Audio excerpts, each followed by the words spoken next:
right, everybody. We are live. The Lights Out Sports NFL Draft Special. We are cranking right along. I have got all my buddies with me. We will introduce them here in just a moment. But first, a new show, a different show, the second annual one. But we got to get some blues in the background for this one.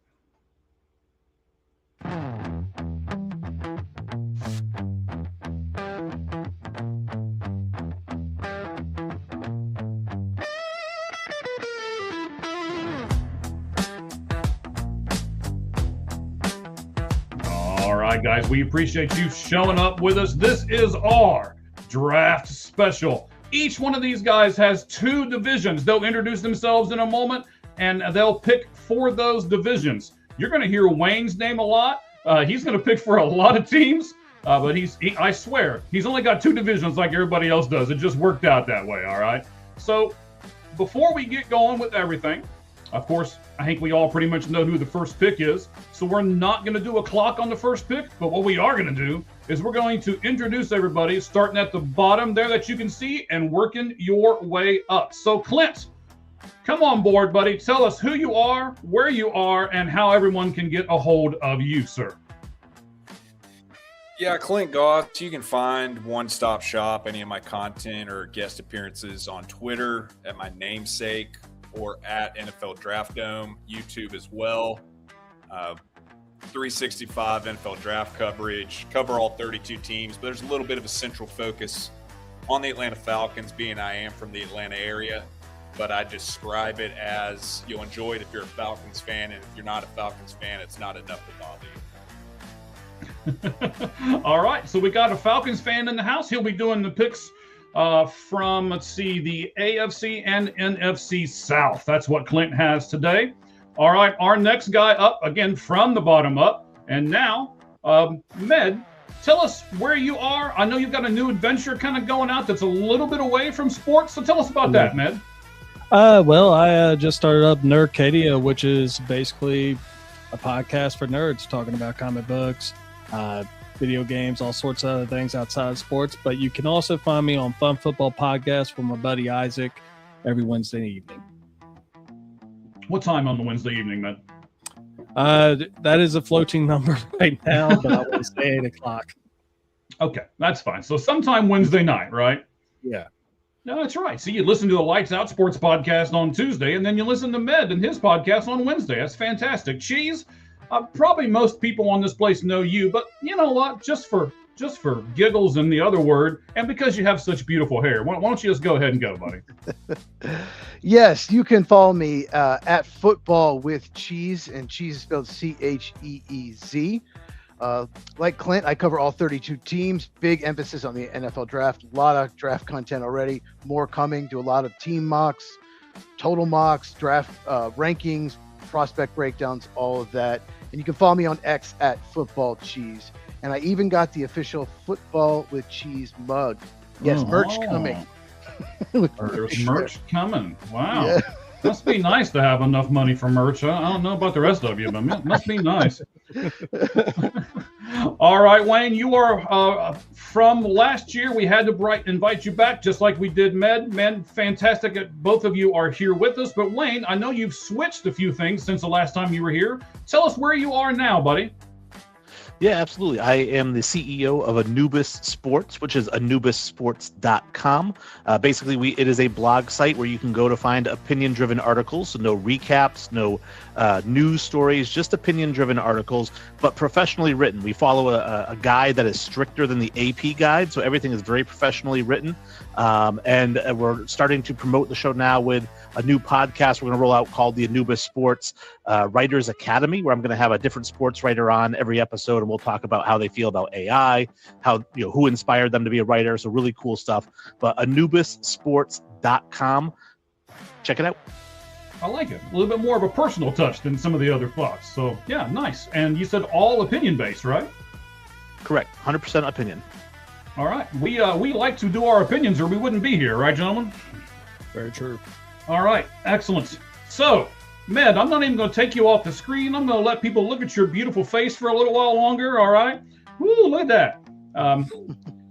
and I'm going to, I know you have the first pick, Yeah. but I think we all know who the first pick's going to be, except for Wayne. Wayne said earlier when we were talking, he would trade the pick. Wayne, before we tell everybody who the first pick of the 2026 NFL draft is, tell us why you would trade the pick and give us a little bit more background. I'm sure you have a great opinion on it. I do. So basically, obviously, we know the Raiders are not going to trade the pick. As far as we know, there's no reports about that. So it's not going to happen. But we also have to look at the reality that next year's draft class is going to have 5 or 6 first-round picks, possibly at the quarterback position, with Arch Manning, with Julian Sayin, maybe Lenore Sellers sneaks in there. Dante Moore is going to be in there. So if you're the Raiders, you just signed Kirk Cousins, right? He's your kind of stopgap guy, but you did get him to a long-term deal that's kind of a fake long-term deal. He can hold the fort for a little bit, but really, why not? Is Mendoza really a guy that we feel like is better than any quarterback in the next 2 drafts? Or is he just, head and shoulders best quarterback in this draft? Because there's nobody with a gun to their head forcing them to make this pick. If I'm Tom Brady, I'm rebuilding. You need as much capital to rebuild as possible. Why not get 2 first-round picks in next year's draft, possibly 2 in the following draft, and just build your offensive line or your receiving core? There's a lot of holes there. They don't need to rush with a quarterback. All right, so I'm going to go ahead and put the clock in the background just to give us a little bit of time constraint here. Clint, again, I like this. You're the new guy. I think you're going to do really well here on this particular podcast, and hopefully this is going to be a great partnership for all of us moving forward. So what do you think about what Wayne said? Is Mendoza the best pick for them just now in this draft, or is he going to be a good pick for them moving forward, Clint? I think it applies to both. I mean, I understand the logic of saying maybe getting multiple firsts for next year. I also understand what are they going to do, trot out a room that is literally just a no Connell right now. There has to be some faith sold, particularly with a young offensive unit with the likes of Ashton Genty, Brock Bowers, and using those guys to the fullest on their rookie deals. I think they come out swinging in the early second round and beyond to try and fill out the team. And it's kind of one of those things. They have enough needs. It's going to take one piece at a time. I understand the argument for looking to do it at the next draft, but I also think we could say that for a couple of teams. We could say that for the Jets. We could maybe say that for the Cardinals. Hell, who knows? My Falcons might be in that conversation. So having said that, no, I think that's a case of you got to go with Mendoza there and not get too cute. Okay. All right. So, we've got 12 seconds here. We'll just let this thing count down. I know we didn't get to Cheese, but, I'm sure he'll talk a whole lot during this whole thing. So one pick where he's not talking is not that bad. So here we go.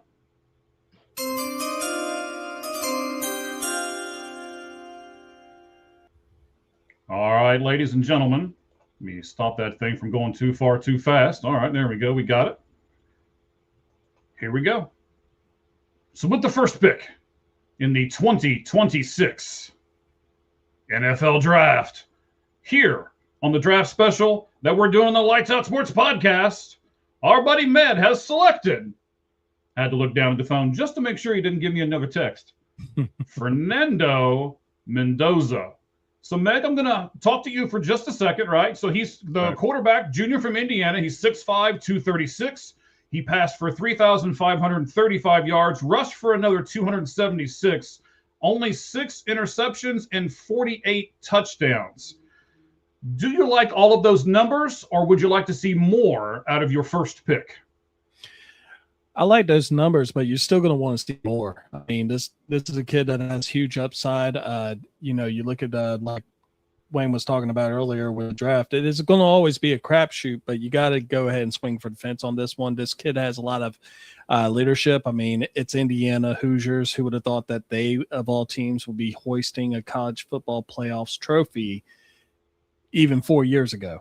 But the stars aligned. He's a great leader, and like Clint said earlier, don't get too cute with the pick. Yes, you could go and get more picks and everything like that, but as of right now, he's pretty much the only player that you could actually look at and say, this is your first pick. And I mean, come on, Raider fans have been suffering enough as it is. They had Geno Smith, Aiden O'Connell. I mean, the list goes on and on. The last time they had a Pro Bowl quarterback was Derek Carr. All right, so let me interrupt you for just a second here, buddy. I know you've got a lot to say about your pick, and I don't blame you whatsoever, but I do want to get into the next order of business as well, because now the New York Jets are on the clock. So for those of you who are with us, here's how this is going to work every pick. We're going to take the person off of the screen who is making the pick, give them a few moments to look in it and strategize. I'll restart the clock. We will have roughly 5 minutes between every pick, and then we'll go from there. So Wayne is making the next pick. As he's going to do a lot in this show, just because of all the picks that had all come out there for those two divisions. So we will take Wayne off of the screen. And here are the four of us left. We're going to talk about Mendoza, and then we can also get into the next pick if you would like as well. Let me hit this button so that we start the timer, and we will continue on. The Jets are on the clock. So, Meg, I'll go back to you, buddy. Med, tell me exactly what you're looking at in this quarterback and why you chose him for the Raiders. The intangibles. I mean, he literally played a perfect season from the very start to the very end. And he didn't seem to really get flustered at all. Like, there was pressure on him. Yes, he had a very talented team around him. But, I mean, he has a great arm. He knows when to scramble, knows when to hold on to the ball to take the sack when he actually did take a sack. And he didn't really make many errors in his judgment. I mean, he destroyed my college team, which is Alabama. I mean, overall, the dude is a great quarterback, and he definitely deserves being the first overall pick. All right, Cheese, we haven't talked to you yet, so let me go to you for a second. Give me your grade on Fernando Mendoza, and would you pick him as the number one pick if you were the Los Angeles Raiders? Absolutely. Take the quarterback. You never know what's going to happen. If you trade the pick and get future picks next year, what if you win 7 games and the team you trade with wins 10 and you don't have a top 13 pick and no one wants to move back because they want the quarterback? Everyone tried to move up for Drake May, Caleb Williams, and Jane Daniels. They're like, no, we're not doing it. Like, everyone tried to. So there's no guarantees.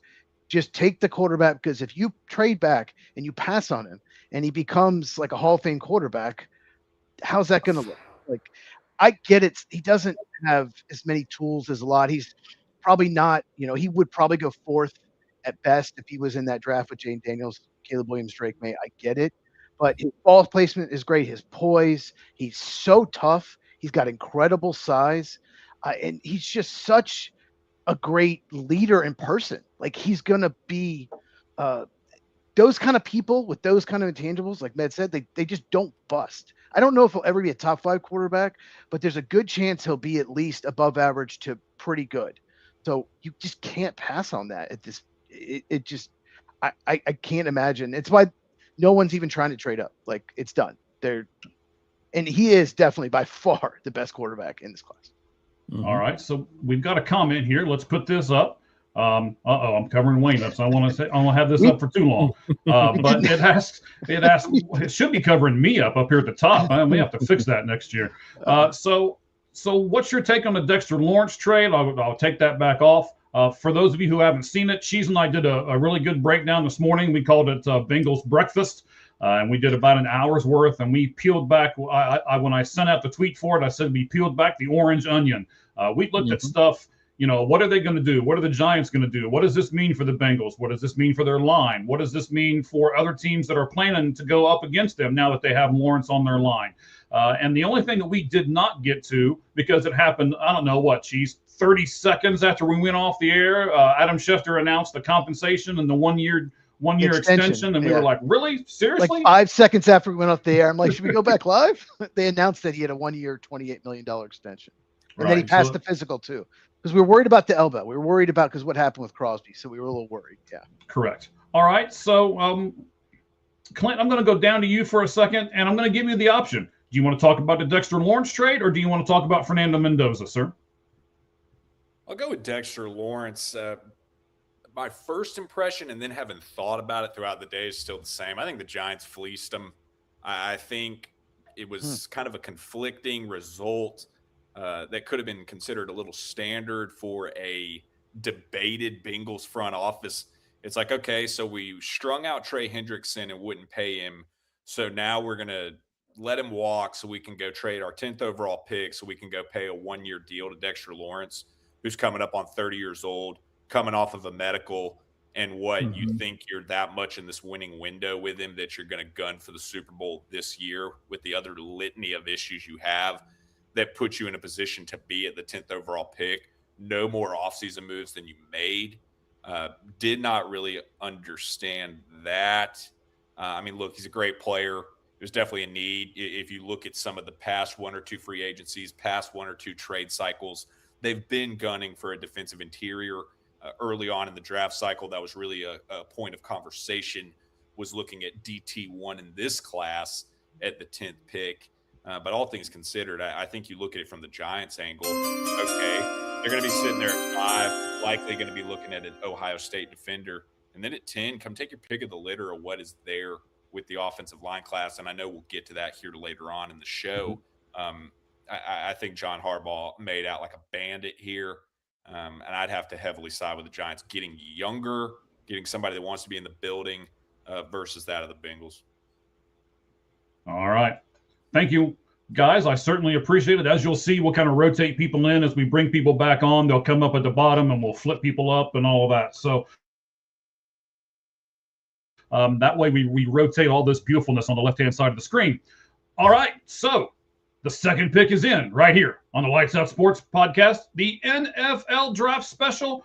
Down at the bottom, Wayne did it. He has selected for the New York Jets, edge rusher, Texas Tech, David Bailey.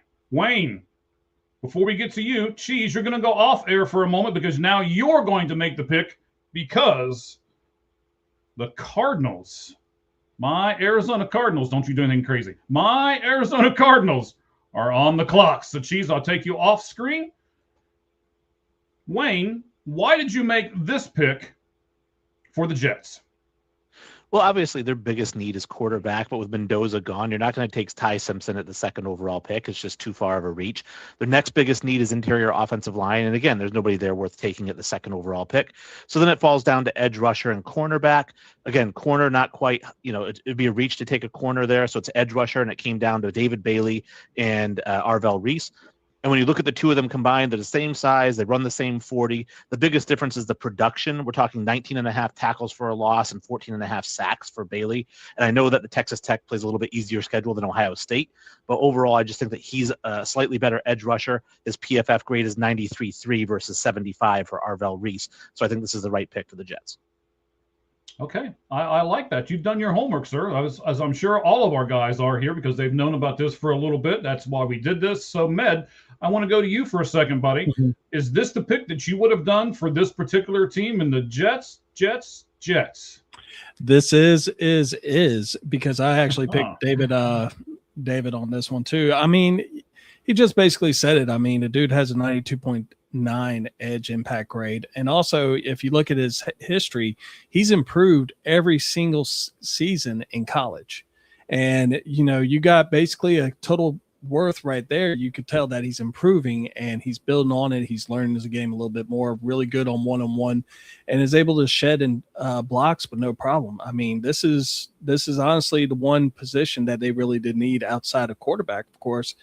And, they said they needed juice on the outside. So this guy can bring it for you. Okay. Clint, I've got a note here, and I want to get your opinion on this note about David Bailey. So as he ended the 2025 college football season, he was tied with Nadame Tucker of Western Michigan Broncos for the most sacks in FBS with 14.5. Do you think he's going to carry that over into the NFL, or do you think there might be a problem with him once he reaches the NFL from where he was at with college? No, I think that kind of production translates. And I would add even further to your sack number that if you looked at FBS quarterback pressure rate, those two were also in the top 3 there. So closing on the quarterback, but then even more so closing on the quarterback. That'll translate, versus Tucker. You really like Bailey having a lot more youth. Tucker's more along the lines of a 25-year-old rookie. The things that come with Bailey, you know what you're getting.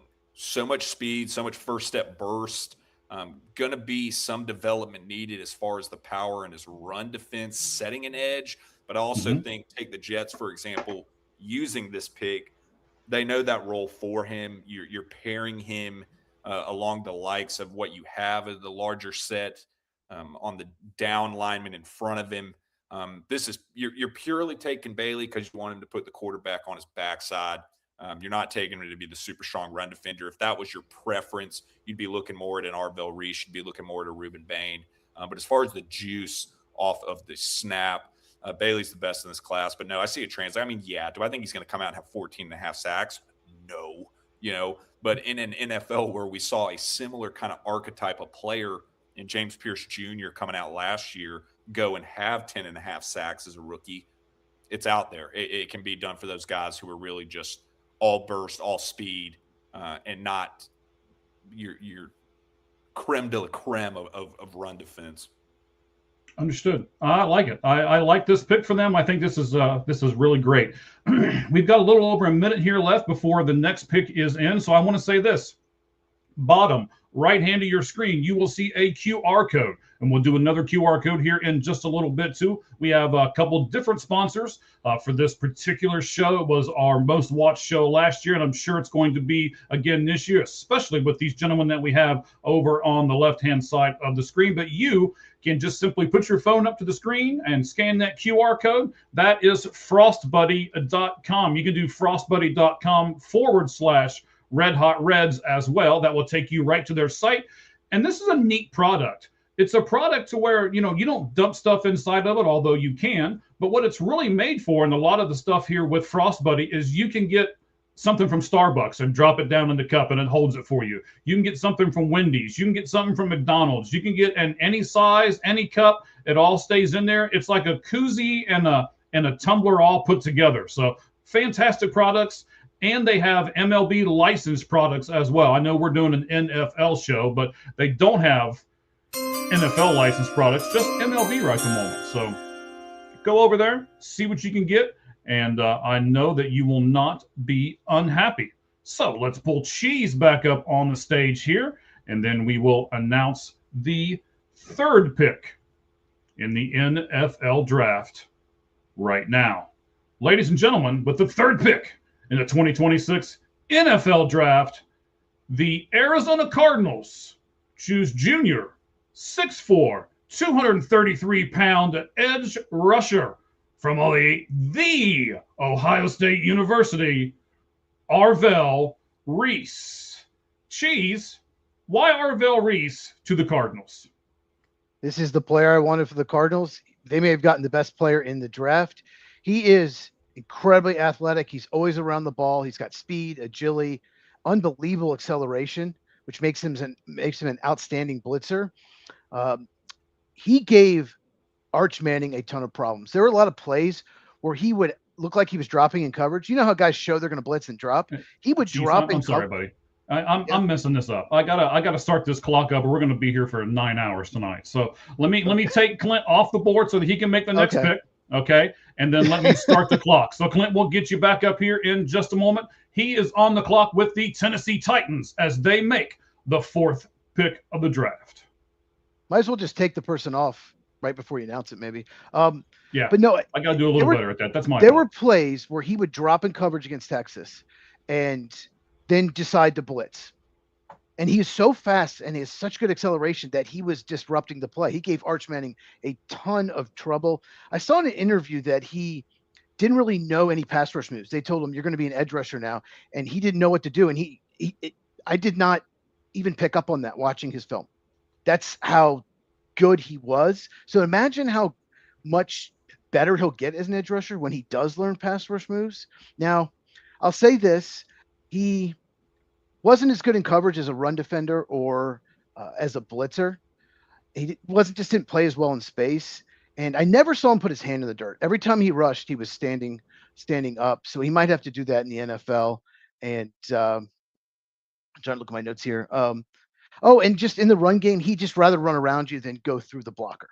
So he in the NFL, someone gets his hands on him, he might have trouble shedding blocks. He just prefer to run around them. But this guy has so much upside. I he's going to be 1 or 2 probably on my board when I finish my top 100. Almost done. I just love this fit for the Cardinals.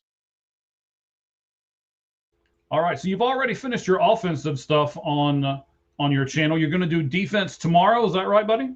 I recorded it before the show, so it'll be out tomorrow. My defensive rankings. Correct. All right, excellent. Wayne, I know that you had to have at least some thought of making this pick for your team, the Jets, that you picked at number 2. Was there much of a thought process here to select the guy that Cheese did? No, there was a little bit of thought process with the Jets when I went with Bailey. It was a little bit of a toss-up. I think Bailey had a little bit of the edge, but obviously with him off the board, and you could say that if Reese goes to the Jets, then Bailey goes to the Cardinals. And it makes sense from the Cardinals standpoint that obviously, they have a lot of needs on that team. Quarterback's the biggest need, but once again, quarterback's not on the board right now. They might trade back into the bottom of the first in real life to get Simpson if he's still there. But right now, their biggest need is pass rush. I mean, they were 19th, they were 29th in sacks in the NFL last year. They were 29th in pressures, right? Their quarterbacks had a field day with them. They need to apply pressure to the quarterback. And when you look at the board, you say, who is the best at doing that on this board? It was Arvell Reese. So the pick makes 100% sense. All right. So, Med, I'm going to give you a stat here because I've tried to get a stat on everybody and then have you guys comment on the stat. Here's your stat, buddy. So, Arvell Reese is the 2025 Big Ten Linebacker of the Year. When you're looking on your draft board, does that move Arvell Reese up just based on that award alone? We can't hear you, buddy. Yeah, no, I had myself muted, so I okay. wouldn't have any background noise when everyone else was talking. Not necessarily. I mean, first off, he's playing against another top 5 draft pick, in my opinion, in Sonny Styles, so that will actually give him some pressure off of it. But also at the same time, you look at the upside of what he is as a player and what he can bring to your team. 4.46 speed. He has great sideline to sideline potential to be able to be a true leader of any defense that he goes on to. He's already going to be the best player on Arizona's defense just coming in through the door. So just the upside by himself, I think this is a huge, huge plus for him. So you don't think Budda Baker is better than Arvell Reese? I mean, you got a point right there. Okay. I'm not trying to, undermine you. I'm just giving you the opinion. I figured that, you had a reason for it. I'm not trying to, Well, no the Cardinals need more with shovels or anything over here. Okay. The Cardinals definitely need more playmakers on defense, and he is a playmaker. Very true. Yes, all of those things are true. Wayne, you got about 40 seconds here. Once I get to you, let's go back to you for just a second, buddy. What about this pick coming up? Because let's see, are you going off? Yes, you're going to go off screen. So what about the pick coming up here? The Tennessee Titans. What do they need? What should they go after? What position? Yeah, I think the Titans need a lot of different things. I think that the consensus around the mock drafts out there is that they go Jeremiah Love at running back. I personally don't like taking running backs that high. I don't like taking running backs in the first round. I wouldn't take Bijan in the first round. I wouldn't take Saquon in the first round. I just don't. I think it's a wasted pick. It's to me, it's right above punter in terms of importance. So for me, I wouldn't go running back. Punters. Good Lord. So I wouldn't go running back at 4, but that's probably the way it's going to go. Okay. All right, buddy. So let's do this. All right. So the pick is in. Let's do this a little better this time than the last time. Wayne, I'm going to go ahead and take you off of the board as you make your next pick, which will be for the New York Football Giants, their first of 2 picks in the top 10. We'll get to that here in just a moment as to why. And then we will also bring Clint back on. So let me take you off. Let's pull Clint back on. There we go. And then here we go for this pick for the Tennessee Titans. So, ladies and gentlemen, with the 4th pick in the 2026 NFL Draft, the Tennessee Titans choose Notre Dame running back Jeremiah Love. All right, buddy, I'm going to go right to you. Clint, why Jeremiah Love and no one else? I think kind of just following the breadcrumbs of what we're hearing It's easy to peg putting a rushing threat, a receiving threat, and arguably the top pass blocking running back in this class with second year quarterback Cam Ward. You really know what you're getting from Love, being able to project him being in a committee backfield with who I believe will be the second running back off the board in this draft in Jadarian Price. As far as the last 2 seasons as the primary starter, you've seen back-to-back years of Love with 6.9 yards per carry. You've seen back-to-back seasons with 17 and 18 rushing touchdowns. You've seen back-to-back seasons of 28 and 27 receptions with nearly just a hair under 10 yards per catch there too. The best pass blocking statistics of the running backs in this class. I think shooting for the ceiling and there being a comfortable floor in a class such as this, lacking more of that high-end blue chip talent, you don't get cute and take one there. As far as the sentiment of not taking a running back in the first round, Bijan Robinson statistically was one of, if not the best player in the NFL this season.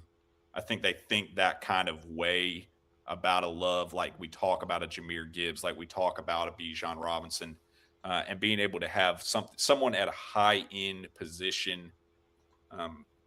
I could have considered Sonny Styles again. I think this draft, more than any we have seen in the last 4 or 5 years, will lack the extremism as far as positional value. Teams are going to have their player. They're going to take them. They're not going to worry about, oh, he's a running back, oh, he's a linebacker, oh, he's a tight end, et cetera. And I think that applies here with David Bailey already off the board. The next edge they'd be able to look at is Reuben Bain.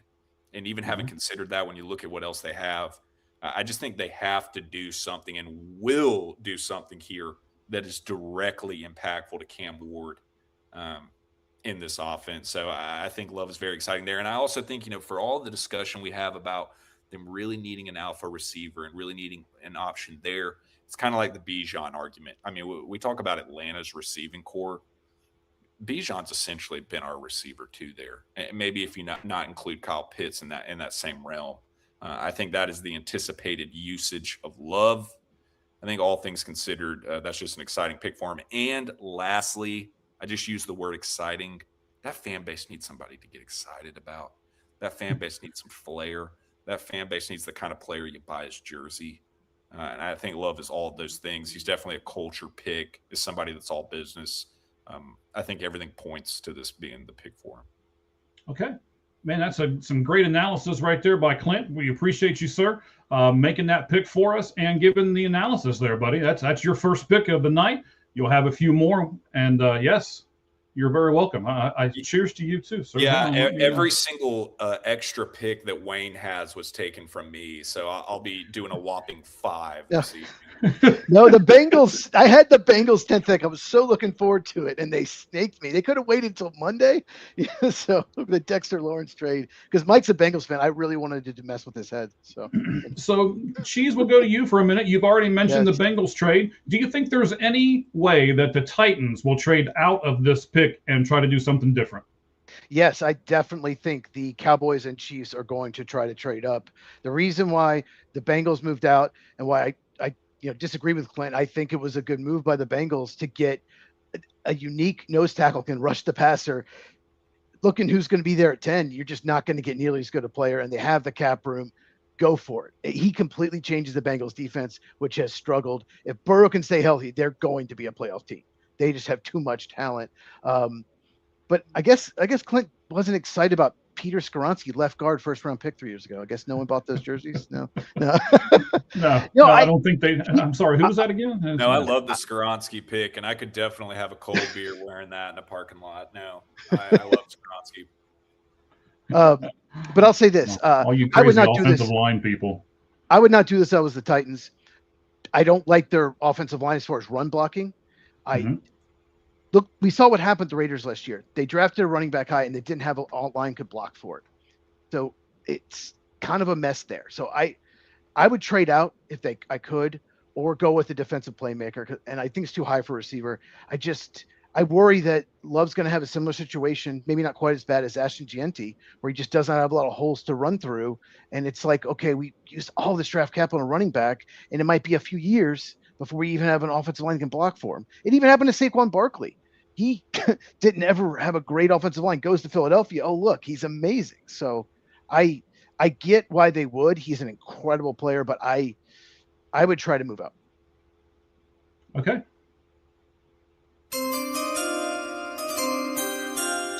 All right, the pick is in. Now, Clint's over here saying I only got 6 picks, and he's got like 2 picks of the first 6. So we're going to take Clint back off. He is going to make the 6th pick. Is it you? You are right. It is you. I'm sorry. All right. I was writing my shorthand over here and messed it up. So, yes. I know. So we will take Cheese off the board because he is picking for the Browns at pick number 6. We will get to Med in a moment, who we did not talk to this round in between picks, and we will pull Wayne back up as we announce what pick he did for the New York Football Giants. So let's take Cheese off. Let's add Wayne back. Let's start the clock, and let's announce this. In the 2026 NFL Draft Special that we are doing right here on the Lights Out Sports Podcast, Wayne has selected for the New York Football Giants safety Caleb Downs, Ohio State. Wayne, why safety? Is that what they need, or is this just the best guy on the board? It's a great question. And really, I'm a guy who believes in drafting for need unless the best player on the board is a generational talent. I think that's what you're getting with Caleb Downs here. He is arguably the best player in the draft. I mean, again, that is arguable, but he is arguably. And I mean, this is a guy who, as a freshman at Alabama, probably could have been a first-round pick if he was allowed to come out at 18 years old. Right now, he's got 3 years in. He's just a phenomenal player at every spot. Now, obviously, the Giants, they need interior offensive line. They need interior defensive line. There's really nobody that's worth taking at 5, right? And I can't trade back because this is a no-trade draft. Then looking at the edge, they don't really need edge because they've got pretty good edge players with Brian Burns, Kayvon Thibodeau, Abdul Carter, right? So really then it's corner. And I could have gone corner here, but like I said, Caleb Downs, his talent is so immense that you can't let him get past you if he's there at 5. Okay, I'm not disagreeing with anything that you just said. Then I'm going to save you for a second because I got a special question for you. So let me go to Clint here. Clint, what do you do? And this is one of the questions that we said kind of going in that we were going to ask. We started it with Wayne. I'm just going to continue it with you. Are you a guy who, if you're the GM, are you picking the best guy on your board, or are you picking the person that is the best need, and then kind of put all that together here with the Caleb Downs pick for the New York Giants? There's a balance of scale. I think if there is a blatant best player available versus your need, you have to have that conversation. I think if there is a blatant need versus the best player available, you do have to lean on that. I think it gets over preached as far as, it's got to be best player. It's got to be best player. It's got to be best player. It's like going a couple picks ahead here. It's like if you're the Miami Dolphins trotting out a local high schooler at cornerback 1 and cornerback 2, you probably need to have that conversation, even if you're feeling that strongly about the 7th player on your board at pick 11. It's a checks and balances. But if you were to have to sway one way, you probably lean more so to the best player available. It also does a checks and balance as far as what is your winning window. I use the Dolphins example. They know this is going to take some time. They've got so many needs. Take the best player available. Versus, and I know they don't have a pick, but we've been talking about how the Bengals have stated that they believe their window is now with this Dexter Lawrence move. Mm-hmm. They did do that and said, we're going and getting the need. It's this defensive interior. We've got to have a difference-making body there. So that is a little bit of a loaded response. If I tied that back into the Giants, this probably isn't the biggest need. In the fact that you've got Javon Holland there, then you've got Tyler Nubin, former 2nd-round pick, and I understand that John Harbaugh's the boss now, and he did not make that pick, but Joe Shin is still fetching Gatorade and coffee in that room, and he did make that pick. So having said that, it's not the biggest need, but the best player available here for them, you would have to lean with Downs, and it's close enough. It's such an obvious opportunity to upgrade there. Also have some nickel availability too. I think you also lean on the history as far as the traits of John Harbaugh as a head coach in the draft. Maybe more so than any head coach out there right now. He's not afraid to challenge the status quo as far as positional value. This is the guy that'll take Kyle Hamilton 14th overall when he should have been a top 5 pick in this class.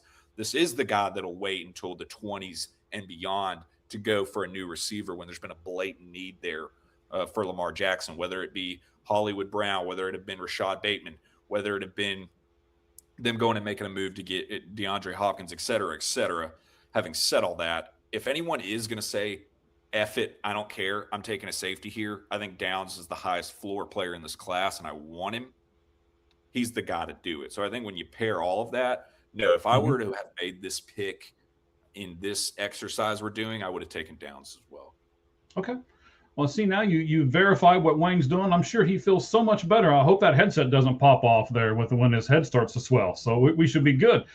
Speaking of another guy who looks like he has a headset on too, Med, you've got a few seconds, so I'm not going to go to you for a second, but I swear you'll be the first guy we go to after this next pick because Cheese has got everything done. It is good. We will pull him back up here. He just picked for the Browns at 6. The Commanders are at 7. So, Wayne, you're going to go off the board for me, and I'll pull Cheese back on the board. Yes, sir. Thank you for the wave. I appreciate it. And all right, we'll take him off. We'll put Cheese back. Look at me being like almost a producer type guy here. Before it's all said and done, I'll get all of this right. Now we just got to hit play on the clock so we get an accurate time there. And Cheese has made this pick for the Cleveland Browns, and he has selected Carnell Tate, wide receiver from the Ohio State University, 6'2", 192 pounds. I want to go to Med because I feel sorry for Med real quick. Cheese, hang on a second. Mm-hmm. Carnell Tate's only 192 pounds, Med. Does that make a difference to you when you're looking at different receivers that he's not even 200 pounds? A little bit, but also at the same time, you look at the other receivers that are in the room with him, and right now they need another receiver. They got Jerry Jeudy, who is their number 1 receiver as of right now, and Carnell Tate, his ability it outshines what his total weight is. I mean, he can always bulk up later in years. And I mean, he's a possession receiver, and with Shamir Sanders down there, I probably just butchered his name, but okay. With Nobody him there, don't worry about it. I mean, he's going to need someone to be able to throw to other than their tight end that they have down there. All right, so I'm going to stick with you for a second, Matt. I know I asked everybody else. So when you are looking at, you're the GM, you're looking at these things on the clock. Are you going to listen to me. Are you going to pick the guy who is the best need, or are you going to go with the guy who is the highest on your board? I'm going to go with the guy that can fit my system. It's, as far as like what Clint said about Caleb Downs not being major need for them, I would have probably went with Sonny Styles myself. Because you already got edge rushers, you need linebackers. If anything, you do have Tremaine Edmonds, who came in, but as a Bears fan, I could tell you he likes tackling people 4 yards down the field, but that's a different story. But I always look at need, but the first thing I look at is who fits my system. Okay, so who fits your system is on top for you. Cheese, I want to go to you. Why did you choose Carnell Tate for the Cleveland Browns, sir? He has a lot of positives. I'll go over a few negatives at the end, but he is so smooth in and out of his breaks. His body is always under control. He has incredible hands. Catches the ball away from his body. I don't know if I've seen a receiver in recent memory that was as good at contested catches as he is. He tracks the ball on deep throws and makes adjustments. A lot of people think, oh, someone's super fast, they're a great deep threat. It's so much more than that. You have to be able to track the ball. You have to adjust to the quarterback. I'll even say this. I'm a little disappointed in Julian Sayan's deep ball accuracy because a lot of throws, Tate had to adjust, either slow it down or track the ball a different way. It wasn't like right on his hands, but, we'll talk about Julian Sayan next year. But he is also a very good blocker and willing blocker in the run game. And that's just, a plus. It's not the most important thing. It's a plus. I don't know if you guys watched the Wisconsin game. That touchdown he made, he goes up, gets it, secures it at the high point, and is hit on both sides by a Wisconsin defender. And it was like nothing. Didn't move his body at all. Came down with it, got right up. Like, he is a tough dude. Now, so many good things. Here is a few negatives. One, he's the number 2 receiver, so he was never, Jeremiah Smith is the one who's going to get more attention. But didn't really seem to phase Emeka Egbuka as a rookie. He had a very good rookie season. He really struggled against press man. When he had to go up against corners that were bigger than him, that could press him, he struggled to get started on his route. So he will be tested more of that in the NFL. So you might have to use him more in the slot or in motion because he just does not get off, blocks get off press very well. And he's not a real yards after catch guy. I was surprised by that because he's athletic. He runs faster than his 40 time. And one more quick little thing. I think this is kind of strange, but it seemed like some games he only ran curls or 9 routes, like goes or curls. Like, it's like, okay, he's very good at those routes, but it just seemed like they didn't use him, in a lot of like the whole route tree at times. So, but I really like Tate. I think he can be a very good number 2, possible upside of a number 1. All right. So I know what the next pick's going to be. We only have a few seconds left. I will tell everybody this might be the first one in the draft that we have some controversy about. So we'll get to that here right now. All right, so we have made the pick for the Commanders. That was Wayne. Clint, you have the next one in the Saints. So again, I'm going to take Clint off the screen. We will get back to him here in just a second. We'll put Wayne back on the screen. So let's take Clint off, put Wayne back. Be surprised all the stuff I've got over here. So clicking the right buttons and everything. That's great. Here we go. The Washington Commanders, with the 7th pick in the 2026 NFL Draft, they select tight end from Oregon, Mr. Kenyon Sadiq.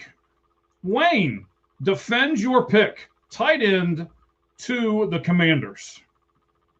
So obviously the Commanders' biggest need is pass catcher, and their second biggest need is pass catcher because basically they have nobody to throw to. Treylon Burks is their number 2. That's really a number 5 on most teams, So this is really a team. They have Terry McLaurin and no one else. So I was hoping Tate was going to be there. He wasn't. So then my choice kind of came between Mekhi Lemon or Kenyon Sadiq. Now Sadiq is an inline kind of wide receiver type tight end, kind of like a Daniel Graham. He's not a great run blocker, so you're not going to see him a lot in line. He's going to be running a lot of pass patterns. So he basically is like getting a big, muscular wide receiver out there. And when you look at their numbers from last season, Zach Ertz was number 2 in targets on their team last year with 70. So they do target the tight end quite a bit in that offense. I think that he's a guy that I think fits in almost as like a number 2 receiver, but as a tight end. Okay, fantastic. My only question to you, and kind of a follow-up here, is why the tight end and why not one of the many receivers that are out there? Well, again, I think Tate was the number 1 receiver, the guy that I wanted. When I looked at Lemon versus Sadiq, and it was really a toss-up there, and I went with Sadiq just because I think that talent as a pass catcher, as a tight end, maybe your number 2 guy is going to be Eli Stowers from Vanderbilt. He's not going to go until mid-second round, maybe a 3rd round pick, right? So obviously, Sadiq is going to be a top 15 pick. So this isn't a huge stretch. It's a little bit of a stretch, but I think that he's a guy who, again, he's kind of just a big wide receiver. Okay. So I know, Cheese, that you are infatuated with this tight end. You've talked about him several times on our show. You said he was going to go top 10. I told you I didn't think so, and Wayne has proved you right. So without breaking your arm, patting yourself on the back, tell us why you like this pick. I don't like this pick. I love this pick. I love Kenyon Sadiq. He is so unique. 6'3", 240 pounds, runs a 4.39. There's just not a lot of human beings that are like that. And yeah, he's not a great blocker, but he's a willing blocker. There are times where he can slow the player up enough. So I like that he's a willing blocker, a lot more than Eli Stowers or whatever, how you say his name. But Terry McLaurin is pretty much it. He got hurt. Wayne's right. They don't have enough weapons.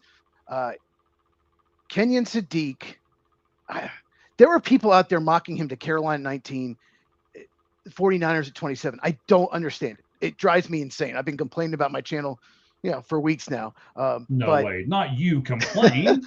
I think, honestly, I didn't expect this. I thought he could go to the Chiefs maybe at 9. I don't know if Washington maybe goes Sonny Styles. I think they could get caught kind of like the Bengals did, so they moved out. I think Jeremiah Love could be in play here if he's available, but Kenyon Sadiq will. You have to, okay, if you're a defensive coordinator, you have to know where he is. You have to game plan against him because he is 6'3", 240, 439. He's just someone you have to know where he is on the field. So I absolutely love this pick. I think I would have done the same. Interesting. Med, what about you? Would you have picked the tight end here? Would you have gone receiver? What would you have done with the what was this? The 7th pick in the draft going to the Washington Commanders? Honestly, I would have went defense because you look at their defense and everything. It's basically a retirement home. The average person over on that side of the ball is over 30 years old, and they need some youth over on that side of the football.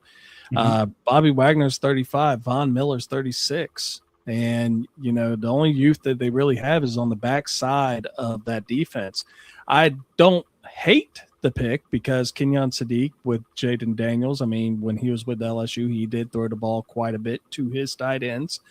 And Zach Ertz was definitely a factor for him. He had 50 catches last year. And, I think they had between all the tight ends, they had around 82 receptions. But, he is a matchup nightmare, but, also at the same time, a matchup nightmare in college football is the average dude in the NFL. He's not an average dude. All right, guys. He's a dude. He's a dude. He's that guy. He's that guy, huh? All right. So the team that's on the clock next are the Chiefs at pick 9. So that means Med will go off. So let's take care of that here. Let's remove Med. We'll bring Clint back on as well. Clint just made this pick. Again, this is going to be kind of interesting to see how all this kind of shapes out and looks. I love this. Let me go ahead and start the timer in the background because this is why we do a show like this. Everybody has their own opinions. We're not saying anybody's right. We're not saying anybody's wrong. But I tell you what, this draft has already fallen different than I thought it would. So it's interesting as everything gets going and how the GMs and things react to what we are doing. In fact, what we're doing here, as you now see it at the bottom, we're doing a ticker tape. Thank you very much, Roger, for doing that. He's in the background. You can't see him. That's probably where I should be, in the background where you can't see me. But Mendoza 1, Bailey 2, Reese 3, Love is 4. The Giants picked Downs, and now the Browns are Tate. Number 7 with the Commanders was, hang on here, who we just picked? Kenyon Sadiq. Kenyon Sadiq. Right there we go. The tight end, Kenyon Sadiq. Okay. And now Clint is back with us, and he has made the following pick for the Saints at number 8. Again, maybe a little controversy here, but I also kind of like where he's going, I think. We'll talk to him about exactly what he was thinking. This gentleman has 30-inch arms. He's 6'2.5" on his wingspan, and he ran the 40-yard dash in 4.38 seconds. Cornerback, LSU, Mansour Delane. So, Clint, why cornerback in the top 10? Do you think anybody's going to be upset with this pick? Don't think they'll be upset. I think this is a little bit of a chain reaction to what has happened in this exercise. Like, personally, I think if the Browns stay at 6, they go with their pick of the litter as far as tackle, thereby leaving Carnell Tate on the board. Does he go to Washington? Very possible, with the need beyond Terry McLaurin. If you were to be sitting here and Tate were on the board, I'd have taken Tate over Delane. If you were sitting here and David Bailey was on the board, I would have taken Bailey over Delane. But having seen the two of them go, who are some of the next best players available? Reuben Bain Jr., he needs to be playing in a 4-3 front. Saints have always traditionally played that 3-4. Going to want a little more length. He does have the weight profile along the likes of like we've seen with perspective, like a Cam Jordan, but I don't see that being the spot for him there either. I think at receiver, Tate would have been the one they wanted opposite of Chris Olave. I understand someone bringing up the conversation of a Mekhi Lemon. I understand someone bringing up the conversation of a Jordan Tyson, but I also understand the logic at 8 wanting to take your pick of the litter at a position. I think Delane, obviously the connection within Louisiana and playing at LSU, but then look at who they have in these rooms as well. You got Kool-Aid McKinstry at the corner 1. Beyond that, they're going to have to kick their starting nickel from last year to corner 2 in Quincy Riley, who did have a good rookie year. They did like what they got out of him as a 4th rounder. But you do that subsequently, they're plugging in Jordan Howden, starting at a nickel spot, who's really has very minimal experience. Don't want to have him in a starting role. I think to have Delane there is a chain reaction in that you get to leave Riley at the nickel, get some support for Kool-Aid to not just completely be avoided, be able to use his skill set. I think that lines up well. I think you look at Delane, over 2,400 snaps played in his career, 4 interceptions, 8 career interceptions. And then you look at, 2024, he only has 4 penalties. Last year, he has 0 penalties. Nobody threw at him. Nobody threw at him last year at all. Took away a side of the field. I think to have that supplemental to Kool-Aid is good. I mean, a 38.2% completion rate this past year when they did throw his way. All the capabilities of some shutdown there. Enough physicality and run support and very good at the catch point. I just think that would be a nice reaction to the rest of their defense, particularly the back end. They like what they've seen so far out of Jonas Sanker at a safety spot and kind of responding to the fact you've seen Alontae Taylor walk in free agency to the Tennessee Titans. I think Delane's a good one there to then set themselves up going early in the second round to look at a nice crop of wide receivers that will be there. And then, Sonny Styles could have been a mention here, but I also think when you look at who they do have there, they're not going to want to put Pete Werner at a backup spot. You just gave a bag to Caden Ellis as far as those 2 guys. So having said that, this is just an obvious upgrade at a starting position, starter day 1, and most importantly, getting to leave your nickel where he belongs. Okay. And real quick, the big question was speed with him, but he ran a 4.38. So I love this pick. He had an incredible season. All right, the pick is in. Med has made that pick. Now, this is going to be a little awkward because we're going to have to do this a little bit differently now because, all of these crazy picks and the trades and the swaps and everything else, Wayne has picked 10, 11, and 12. So we'll pull him back up on the screen for a little bit, pretty much take him right back off, allow him to kind of tell everybody why he made this pick, and we'll do that here in just a moment. But for the time being, Wayne, until you make that pick, we'll pull you off screen here. All right. And then we will add Med back. And then I will tell you after hitting the play button here, we will start the timer. And selected by Med for the Kansas City Chiefs in the 2026 NFL Draft, the pick is in, and the pick is Francis. Help me with this one, gentlemen. Maui Noah. Maui Noah. There we go.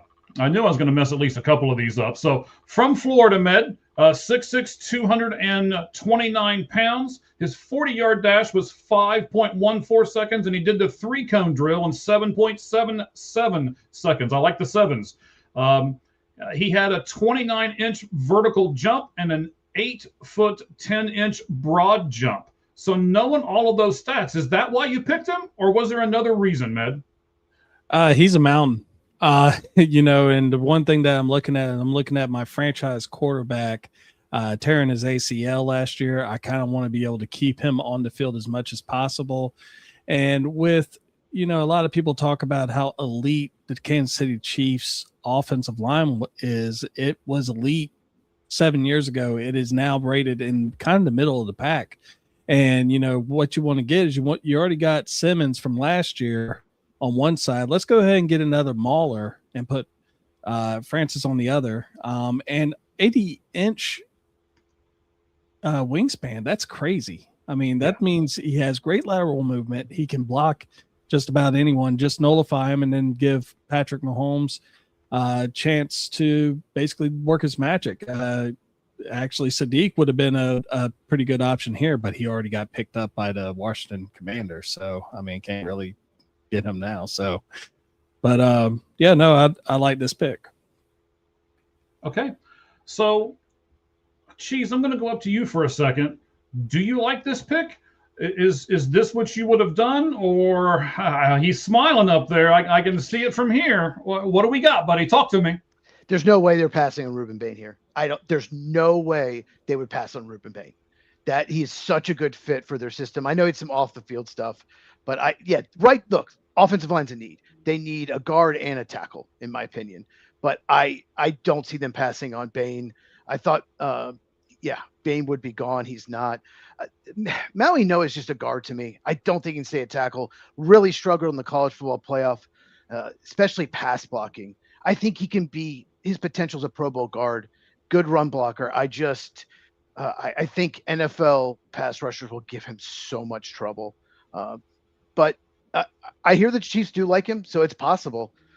If Ruben Bain's not here, it could be the pick. But I think if Ruben Bain was here, they'd run to the podium. Okay. Clint, you got about a minute 45. I'm going to give you the end here. Tell us what you like about this pick and what you would have done, sir. I think if this was a what would you do draft, I would be a little more open to Maui Noah. Being a predictive draft, I tend with the last statement. If Bain's there, I think that's a lock. To have him in a Spagnuolo defense opposite of George Karlaftis, them needing a little bit of youth there. Mm-hmm. They've really had a swing and a miss in the last draft or two with Felix and Udike Uzama at the end of round one. I would imagine them going edge here and then coming back around at 29 and wanting to look at either a corner, wanting to look at a linebacker. I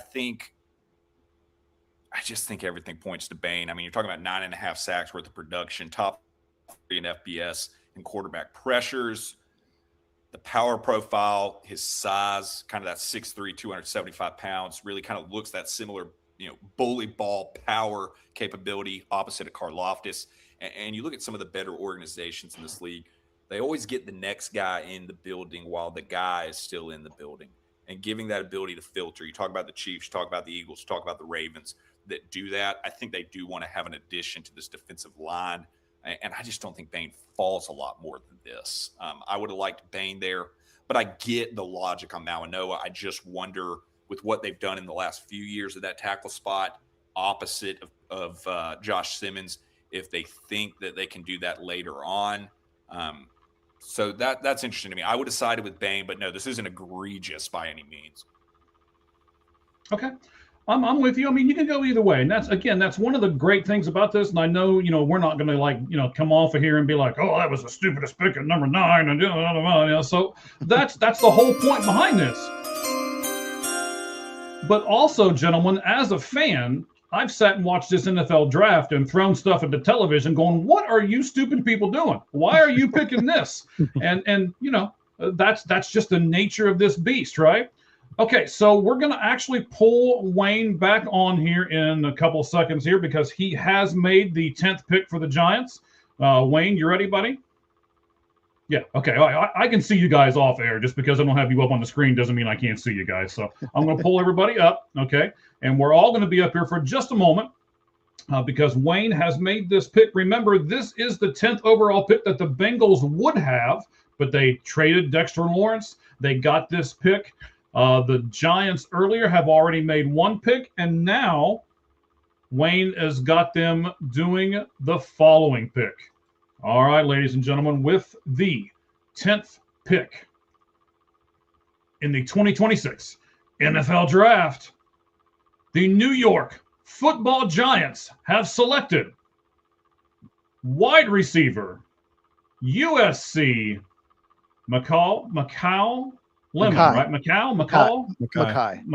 Daggone it. Yeah, that guy. Wayne, so that we can get your opinion and you can go make your second of 3 picks in a row, why receiver? Why here? Why for the Giants? Well, the Giants are trying to build that offense around their young quarterback and their young running back. They probably could use a better running back than what they have. I'm not a Scatabo fan, but that's a whole nother story. Obviously, wide receiver. This microphone at you. I say wide receiver. Obviously, they've got Neighbors, they've got Slayton, Mooney. They got in a 1-year deal, so he's gonna be a free agent at the end of the year. Really, receiver is a position you want to try to get in the draft. You want to try to hit on it because it's gonna be $40 million a year if it is somebody who hits. So you want to get as many cheap years of that person as possible. And when you look at the Giants offense over the last couple of years, Wan'Dale Robinson, who's no longer there, he's with Tennessee. He got 140 targets last year from them, 140 targets the year before. They like to hit that slot receiver. I know that 10, usually you don't take slot receivers at 10, and maybe, Lemon's not going to project as a slot, but at 5'11", I think that's probably where he's going to fit in, especially next to Neighbors and Slayton and Mooney. So basically giving Jackson Dart more weapons was the overall thought. Okay, fantastic. I appreciate that, sir. I know you've got 2 more picks to make here in a row, so we'll take you off and we'll talk to everybody else about the picks that you make, all right? Okay, so, Med, I'm going to come back to you for a second. You just made the pick beforehand. Now you've got the Giants taking a receiver. Do you have as much confidence in Dart and Scatterbo as what maybe Wayne does or doesn't have? Talk to me about this overall offense for the New York Giants. I like both Scatterbo and Dart. It's just that I don't think that Scatterbo is really a every down back. I think he's more of a specialty back that you would basically get the tough yardage from. He kind of reminds me, I don't know, Larry Zonka in a way. Not overly fast, but definitely has a lot of power. But, I mean, I'm not really upset with this move because they do need some more playmakers, and I could see them trying to really go with Jackson Dart and trying to really give him more options outside of Malik Neighbors. But, yeah, no, I mean, I'm really kind of shocked that, Styles is still up there. But, that's just me. But I could see this.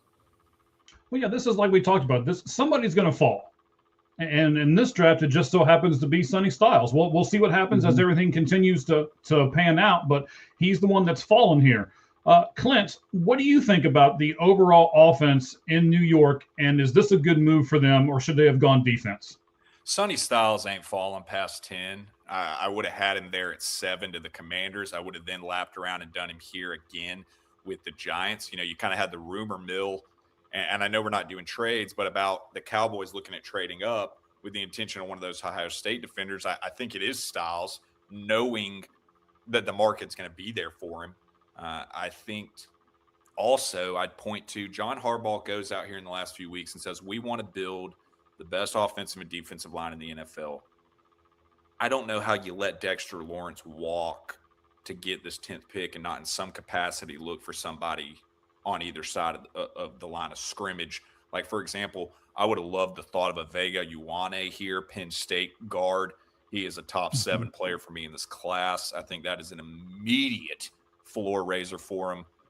Having the tackles solved in Jermaine Illuminor and obviously Andrew Thomas would have mentioned that.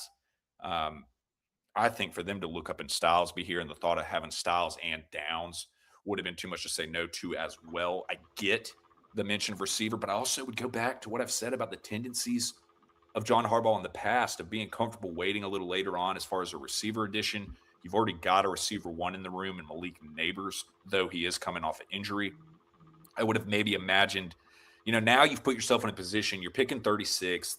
The defensive tackles will line up very well for value there. So let's assume they do that. How long is he going to wait to lean on this? Oh, we want this offensive line. Oh, we want that to support Jackson Dart. And then a Cam Scatterbo coming back from injury. So while I very much like Lemon, it's not the Lemon pick. It's more who's there. And I'll say this. We got to get Sonny Styles off of here soon. We got to do it. If he falls past Dallas at 12, I'm going to have to go have a cigarette and then come back on camera. That's just not going to happen. All right, buddy. So, you may need your nicotine before it's all said and done here. But Cheese, I'll go up to you for a moment here. Actually, less than a minute, about 35 seconds.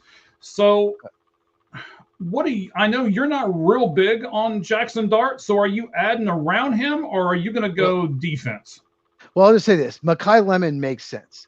It absolutely makes sense. It would give them Neighbors and Lemon. That would help Jackson Dart out a ton.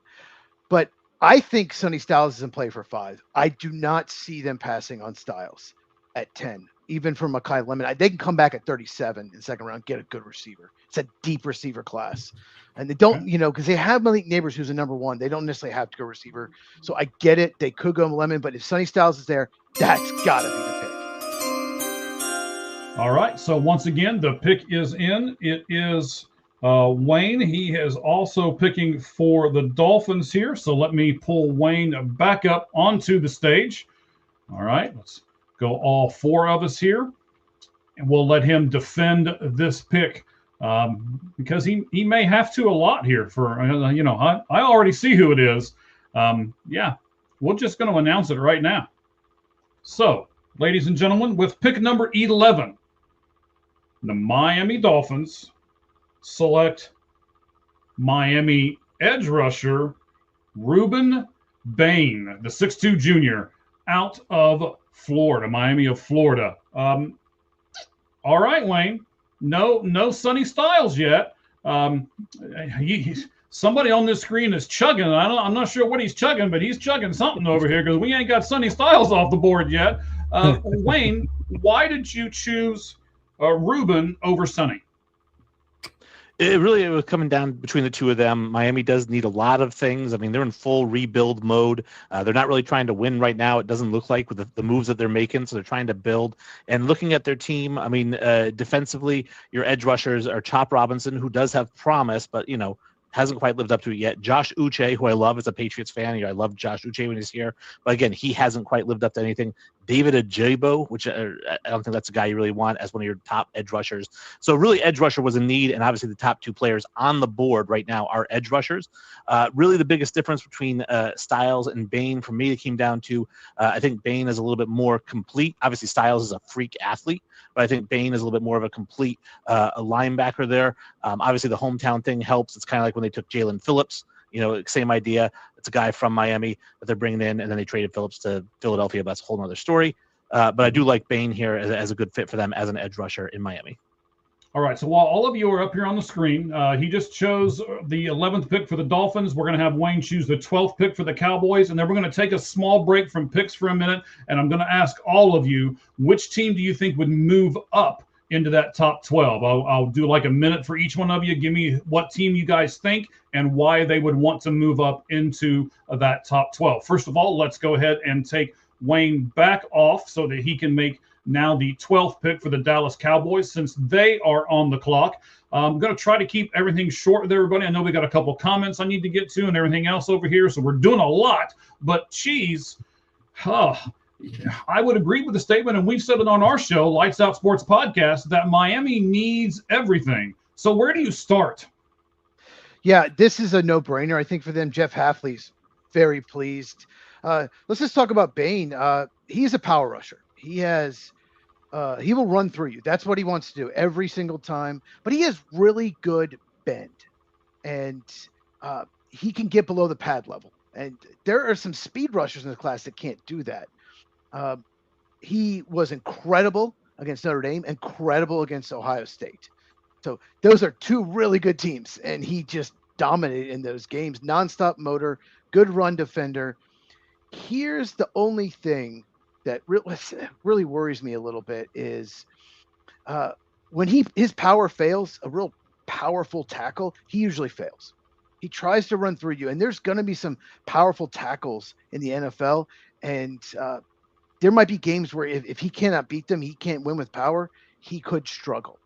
So he just doesn't have that twitch, that quick first step that a lot of edge rushers, successful edge rushers do in the NFL. So he has to win with power, kind of like Jared Verse of the Rams. So, and I guess the only other issue is his length. He doesn't have long arms, but no doubt about his production, his motor. Like I said, Notre Dame and Ohio State, just watch those games. He just destroyed them. All right. So, Med, I'm going to go to you for a moment. Now, we've picked 11 picks here. are there any of these 11 picks that have really surprised you? Did you look at that pick that one of your fellow cohorts made? Because I know your picks are the greatest picks in the world. And after they picked him, you said, "Oh, I don't think so." Any of those so far? Really and truthfully, the only one I really was kind of like, was Kenyon Sadiq. I mean, other than that, but like I said, I understand the pick, looking at it from other perspectives. But out of every single one, I mean, pretty much this is very similar to what I would have done. And I mean, the Khalib Downs one, but what do I know? No problem. I picked Francis at number 9. So okay, well, I mean, he could very well go number 9. Draft, gentlemen. He could absolutely go number 9. So yeah, he absolutely could. I wouldn't take him at 9, but he absolutely could. And that's the rumor that they really like him. All right, Clint, has this draft fallen the way you thought it was going to fall?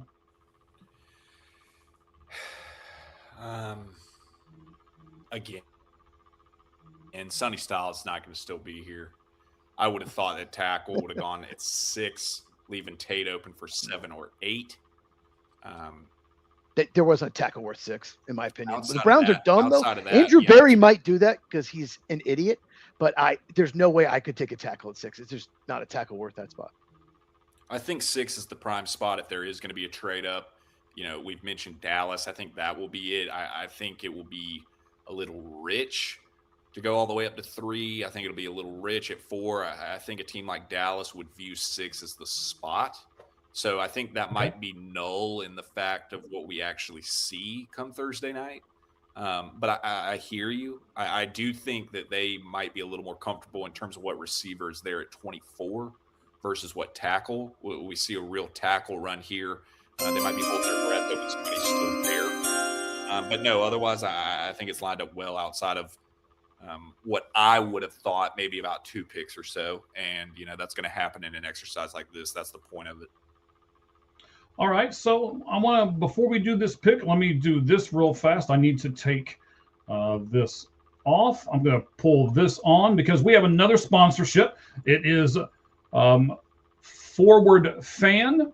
And let me explain to everybody the concept here. So Forward Fan is a spot where you can scan this QR code right here, and you can go right to their site. We have a spot that you can sign up for. They are giving a $100 credit to their site to us in order to sponsor this particular program, and we certainly appreciate them doing that. They have tickets for the NHL, and they have tickets for MLB, and they're working on tickets for the Super Bowl. They will have it here in a few weeks, but they just didn't want to do projections that they didn't actually have here at this particular juncture, and I didn't want to give things that were inaccurate, so we decided not to give you the stuff for the NFL. But they have tickets, and if you buy tickets, like right now, let's say you're a Washington Nationals fan. You can buy tickets to the World Series. Are you ready? $5. For $5. That's right. And then once you do that, you can pick whatever game you want. If you're like, okay, well, you know what? I want to do, and tickets for those games, over $2,000 usually for any of those World Series games. And you can buy them right now really, really cheap, depending on what team you're rooting for. So if you are a big-time fan and you think that your team has the ability to make it to the World Series, then buy your ticket now, lock in your ticket price, and you'd be amazed at what you can do, what an experience you can get for what a bargain. And that is forwardfan.com. You can go there, and then you can scan this QR code right here on the screen, and that will take you right to the spot where you fill out the small questionnaire so that you can be in the running for a $100 credit to forwardfan.com. All right, let's pull Wayne back up here. Wayne has picked for the Dallas Cowboys as we get everybody, and then we need to pull the clock back up. Let me do that as well. There we go. We'll start it right now because here is the pick for the Dallas Cowboys. Linebacker from the Ohio State, the 6 foot, even 205-pound linebacker, Sonny Styles. So, Wayne, tell us, how hard of a decision was this to pick Sonny Styles up off this board? Obviously not hard at all because this best player on the board. He's a top 3 player on most boards.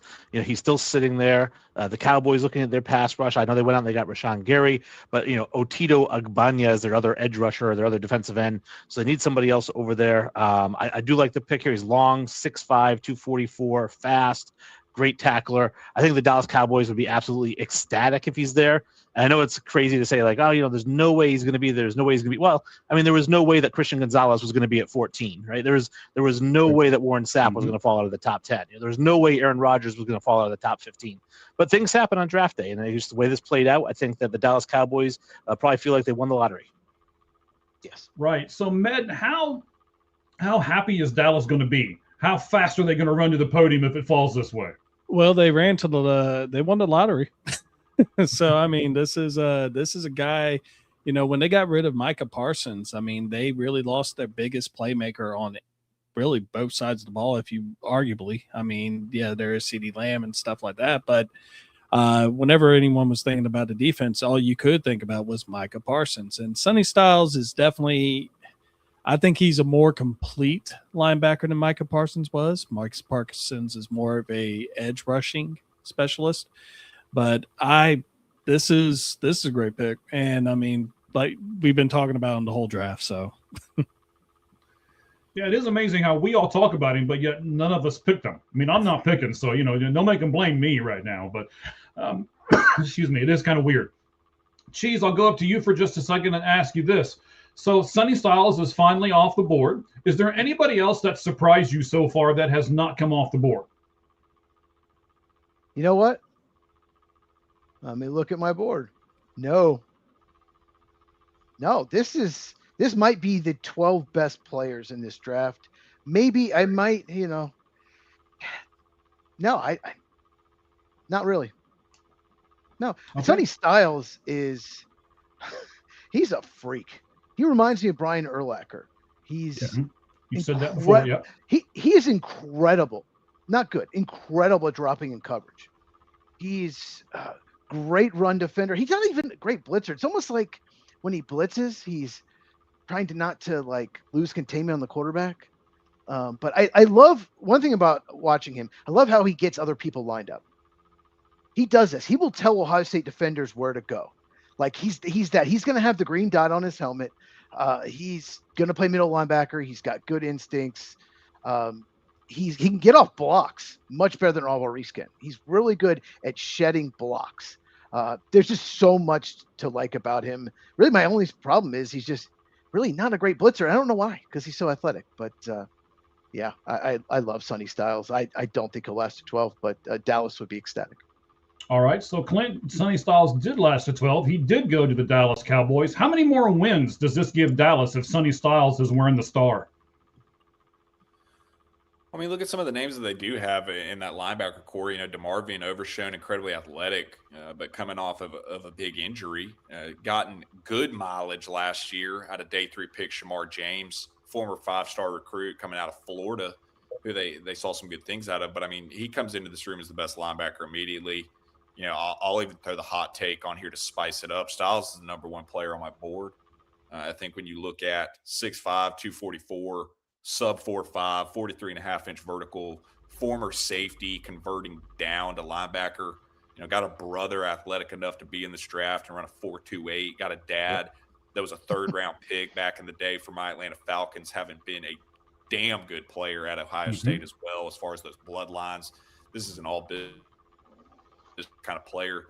You want to see some of the best high school basketball highlights you've ever seen since Cooper DeJean came out in the draft. Pull up Styles. I mean, the kind of kid in high school that could jump and not dunk, but touch the top of the backboard kind of ups. I think his instincts to not hesitate in pursuing the ball carrier. And I think you just look at modern defenses, we like to use the Fred Warner mention so much, but I do think when you look at just kind of that slim built body, but carrying the size so well, the freak athleticism, ability to drop in coverage, ability to go sideline to sideline, his football IQ as far as being a green dot, the future he has there. And then looking at the landscape of the current top shelf linebackers in the league, the Fred Warners of the world, the Roquan Smiths of the world, he has that kind of ability to then, kind of take the torch and go with that. And when you look at a draft like this, where we're seeking more top end blue chip talent and somebody that has the potential to be a Pro Bowler and an All Pro and be one of the top 3 or 5 guys of their position, that's a swing of the bat you take with Styles. Were he to go to 12, Jerry Jones would need to have a babysitter for the evening because he'd go get himself in trouble. He'd be so excited. I really do think that they are so gung-ho excited about him. That is who they're eyeing in a trade up. But I will, having said that, the 12 isn't so outlandish in that I think he's probably looking around that 6 range. So, like, we're talking about being like, this is coming from me being the one over here that's like, oh my God, like I'm the most dramatic about it. That's 6 picks off. I like that we established a floor here, particularly with that team fit. But I mean, Styles is a freak. I mean, the last thing I would say, I am a Falcons fan. We did trade the first round pick last year that would have been 13th overall coming up right here. If I was sitting there at 13 and the Falcons were looking at 12 ahead of them and Sonny Styles was still on the board, I would be pacing like a madman, hoping that he could just somehow fall. Because he would come and start here for upwards of a decade. And that's what he would do in Dallas. As far as a win total and the difference there, they've really just got to focus so much on this defense. They've got to go get some health at corner. They've got to go get a difference maker at safety. They've got to get a capable body in that linebacker room. They've got to go get some more pass rush. All those things considered, it's like you got to do one at the time. This one would be too easy. Let's lap back around and see what they do at 20. All right, so I'm going to start right above you because as everybody can see, the positions are Cheese and then Clint and then Med and then Wayne. So I'm going to take each one of you. You can see the timer in the center. We're going to give each of you 1 minute, and we're going to answer the question that we talked about a second ago. What team do you think could move up and why? So, Cheese, I'm going to start with you. Everybody gets a minute. Look at the timer. We'll take a small break from actually doing these picks, and we'll answer the question. Again, what team do you think will move up into this top 12 and why? Go ahead, Cheese. I tell you what, the Jets have, I'm going to say one because I know that, I'm not going to take the obvious one. The Jets have so many future picks. I think they have 4 of the top 44. They have all these first rounders next year. I think they have three first, 2 seconds. They might go up to get one of these receivers. I think they love Tate and Lemon. I think they want one of them. So, yeah, maybe they want to save the picks for a quarterback. But if you're the Jets, you've got to get somebody opposite Garrett Wilson. So I absolutely could see them go up. And once Tate or Lemon, one of them say go, I could see them going up to get the other. It only took 40 seconds. All right. So next man up, you got 1 minute. Go ahead. Tell me, because I'm not looking at the screen right at the moment. I'm doing 4 or 5 other things. So Clint, I believe you're the next guy there. Tell me who you think would move up and why. Sir, go ahead. Yeah, it's interesting. You rounded it off at 12 because the obvious answer would have been the Cowboys at 12. So having a look at 13 and beyond, it's interesting. I think if you were to say that the Steelers fell in love with a particular tackle and they were afraid of a tackle run, you could throw that out there possibly. I think beyond that, the Jets was already a good mention. I liked that one that you just laid out. Maybe Carolina, maybe if Carolina looked up and they were in love with a Sadiq and he were still there, if they were in love with a particular receiver, were they to go up there? Dan Morgan has shown you he's not afraid to go receiver early. I think if they don't want to say it, they think it. Leggett is not what they thought they were signing up for. Having just won the NFC South last year, that's a fair mention. Beyond that, and I won't give any more. I'll leave some other ones open. All right. So Med, the floor is yours, buddy. We got a minute. It just flipped over from the 3. And tell us who you think would move up and why. Well, the other 3 that I would have thought of, they already said. So I would actually go with another team. I'm going to say the Philadelphia Eagles because they need to get a pass rush. They have Jalen Carter, and that's pretty much their pass rush right now. If they could actually move up in the top 10 or something, they could take a shot at possibly getting Bain, a couple other decent players up in that area. That's really all I can really say is they need more help on that defensive line to actually pressure the quarterback into throwing all those interceptions they got back in when they made that first Super Bowl run.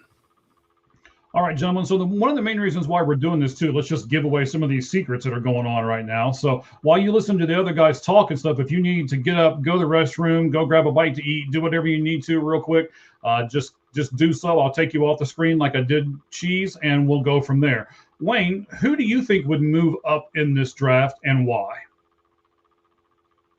I'm looking at it right now, and I think it's less of a question for me anyways. I know it's kind of a cop-out, but it's less of who would move up and who wants to move down, right? Because there has to be two parties involved that have to be willing to do it.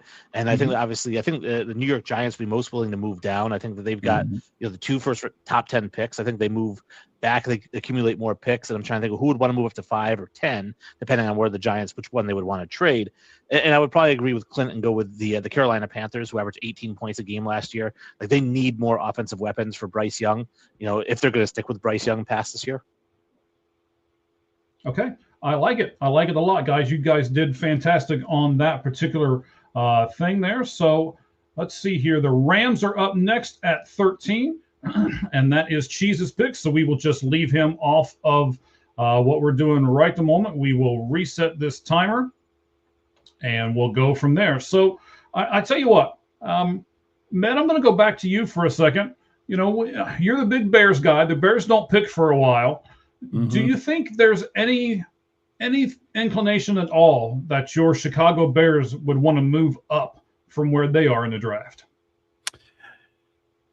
I haven't really heard much, but if they would they would definitely probably either try to move up to get another edge rusher or possibly even take a shot at possibly getting a safety.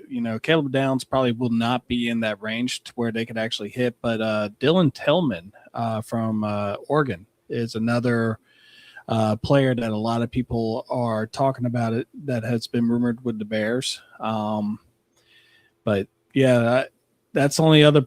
We need to rebuild our defense, and you could start off really well right there. But for the most part, I think they're going to be PAT. Okay.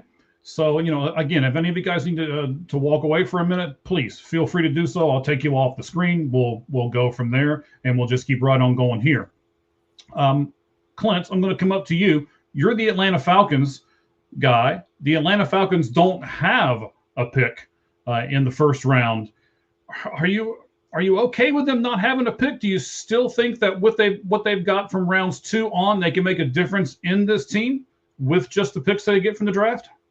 They can definitely make a difference, particularly establishing a foundational floor beyond this pick. It's a little hard to answer. Like, yeah, if James Pierce Jr. doesn't go and take on 5 cops this offseason, you saw him with 10.5 sacks, just blowing away every other pass rusher in the rookie class. So if you were to put what you've seen in Pierce on the field and imagine him at 13, oh yeah, that's who I would have wanted here. So for conversation purposes, I would say that he's still here and leave him here. Yeah, I feel good coming back at 48. If I feel the same positionally about 48 as if we did have the pick here, I'd want to have a big man. Like, if I were to be picking here for the Falcons with what is on this board, I'd be looking at the Caden McDonald's nose tackle out of Ohio State. I'd be looking at a Max Ahanachor, right tackle out of Arizona State. I'd be looking at Blake Miller, right tackle out of Clemson. I'd be looking along those lines, some big men and where they could play there. That'd probably be my 3. But then if you plug that into 48, and I know this is a first-round exercise, I'd be hoping to see the likes of maybe a Christian Miller out of Georgia. I'd be hoping to see the likes of somebody big on that defensive interior. I'd be hoping to hear maybe you've had somebody on the tackle run still be there. If not, maybe a corner's left over to be, come in with Mike Hughes as your CB2 coming up on a contract year opposite of AJ Terrell. Maybe an Avian Terrell is still there, having had a tough pre-draft process. And that's a little bit hot. But no, I think there's definitely, if you were to look at the motto of the Falcons trades and free agency in this offseason, it's been new GM Ian Cunningham telling you inadvertently that he thought the 23 through 53 of this roster was garbage in terms of what he inherited. He has almost completely flipped the thing over. I think going into the 2027 draft, where they currently have 10 picks, and they currently have top 7 cap space. And I know there'll be extensions and there'll be moves made, but just as what we know right now, they're really setting up to set the floor for this year and then try and take that next big jump next year. But no, I mean, for them to have 5 picks, 48, 79, 122, 215, and 231, those first 3 in particular, the first 2, they got to get starters. That 4th rounder, they got to get a heavy rotational. And then with those 2 7th rounders, they just got to get some contributors as far as guys at the bottom end of this roster. But no, they got to make something happen. They can't just let it wash away, particularly coming off of last year and what I think was one of the strongest drafts. I mean, to walk out with Jalen Walker, 2nd among rookies with 5.5 sacks. You then see 10.5 sacks of production, James Pierce Jr. Xavier Watts was tied for 2nd in the NFL in interceptions at any position, let alone rookies, let alone at safety with 5. He's an absolute stud. You could keep going beyond there. They got some real contributors with the pass regime, but no, they've got to do something, particularly at 48. They got to strike. Okay. Let's go with Wayne for a second, buddy. You almost don't have a pick in the first round because your Patriots, because they went to the Super Bowl, are way down at 31. What kind of an effect can they have on their team with a pick that's so far down in the draft, Wayne? Yeah, they really did themselves bad because this is a team that was not ready to go to the Super Bowl. This was an 8-9 team, a 9-8 team that happened to go 14-2 because of just happenstance. They had the weakest schedule in the NFL. Everyone talked about that. So they end up winning the division. They go all the way to the Super Bowl, which is great. As a Patriots fan, I love it. But now you've got the 31st pick, and you've got 10 holes that you need to fill. Or you have to – it's almost like a rebuild after going to the Super Bowl the very next year because you just weren't – you did that so fast, you weren't ready to do that, and now you're not ready to do it again. So I think in reality, they're going to trade out of the first. I don't think they keep that 31st pick. I don't think they move. I think that Mike Vrabel and that team just says, listen, man, let's move back probably into like the late 20s, early 30s, pick up an extra pick for next year, maybe pick up an extra 3rd or 4th, and they kind of rebuild with some like 2nd and 3rd, 4th round picks. Okay. This is fantastic. We are getting ready. I have been teasing this for a little bit. We're going to do the Rams pick at 13. We're going to do the Ravens pick at 14. And then, ladies and gentlemen, we're going to have a surprise. I'll just leave it at that. It won't take too long away from this, but it's a pretty big announcement for All Gloves Off Sports Media. We'll get to that here in just a moment. Med, are you ready to come back on screen, buddy? Okay. All right. So let's bring Med back up. And then this was the pick that Cheese made. We'll bring Cheese up here as well. And because he makes the next pick, I'll go ahead and start the clock first. And then I will tell you who Cheese has picked. So for the 13th pick, going to the LA Rams in the 2026 NFL Draft, he was highly recruited, received over 25 athletic scholarship offers, while being ranked by 24/7 Sports as the 2nd best player in his state. He's a 4-star recruit and the number 7 offensive lineman when he was taken by Utah. He is offensive tackle Spencer Fanu. Cheese, defend your pick. So I wrote down 3 names. I wrote down Mekhi Lemon, Kenny Sadiq, and Spencer Fano. I said I just want one of them to be there. Rams right tackle retired. All right, let's just start with negatives. We'll get positive. He doesn't have great length. His footwork's a little messy, and he really struggled against David Bailey. But then again, like David Bailey, but he is as athletic as any lineman in this class. His movement, his acceleration, he plays great in space. He is such a good finisher. He will block to the whistle. I love his effort. He loves the game. You can tell. And there are rumors he could go 6 overall. I don't think so. I think this might be the highest he should go. I have him probably 15th, 16th on my board. This is the right where he should go. But the Rams run a lot of outside zones. They need athletic linemen, and he's a perfect fit for their scheme, and they need a right tackle. I think their goal is to get an offensive weapon like a Mekhi Lemon, a Carnell Tate, or Kenyon Sadiq they're all gone. So let's get that in the second round. And yeah, let's go get Spencer Fano, a freak athlete at right tackle. All right. So, Cheese, I'm going to take you off the board real quick as we talk to everybody else. You will go make the next pick. So now the Ravens are on the clock with pick number 14. Wayne, I'm going to go with you for a second and tell me this, buddy. So, offensive tackle. You've talked about you won't take a running back in the first round. Where would you say an offensive tackle goes? Is there a good enough one in this draft where you're going to take him top 10, top 20? Where do you see this going? Well, first of all, tackle is high on the board of like what positional value is. Really, it's quarterback is number one. Obviously, if you don't need a quarterback, it's tackle, it's edge rusher, it's corner, right? And then maybe drift into receiver, that next tier. But really, in looking at this class, looking at tackle, I mean, Fano, I think it might be the best tackle in the class, and he does make sense here to the Rams. I know in the Rams mock draft that we did on Anubis Sports, it was done by Sean McDade. He had them picking Lemon's off the board. He had them going tackle in the second round, so they get him here in the first round. I don't think there's a tackle in this first round like a Joe Alt, right? Which was this guy's going to be a Hall of Famer. We already know at day one, like he's that good, and he's a top 5 pick. Fano's not that, but he is the best tackle on the board. So I think where he goes here at 13, I think it's a perfect spot for him, and I think LA is a perfect spot for him. Okay, so we like both of those spots. We like the fits and everything else. Clint, would you agree with Wayne as far as where the tackle position gets drafted? And do you like this fit for the Rams? Yeah, I agree as far as tackle being up there with those premium spots surrounding the quarterback, either quarterback, tackle, edge rusher, corner. I think that is hard to debate on my end. As far as this fit, I like Fan out here, particularly schematically, what you're going to see in a McVay offense, all of that zone scheme. The only interesting point to it, and it can only be answered by McVay and company, I just wonder how much they value Warren McClendon at that right tackle spot going forward, having been behind Rob Havinston, having played well enough.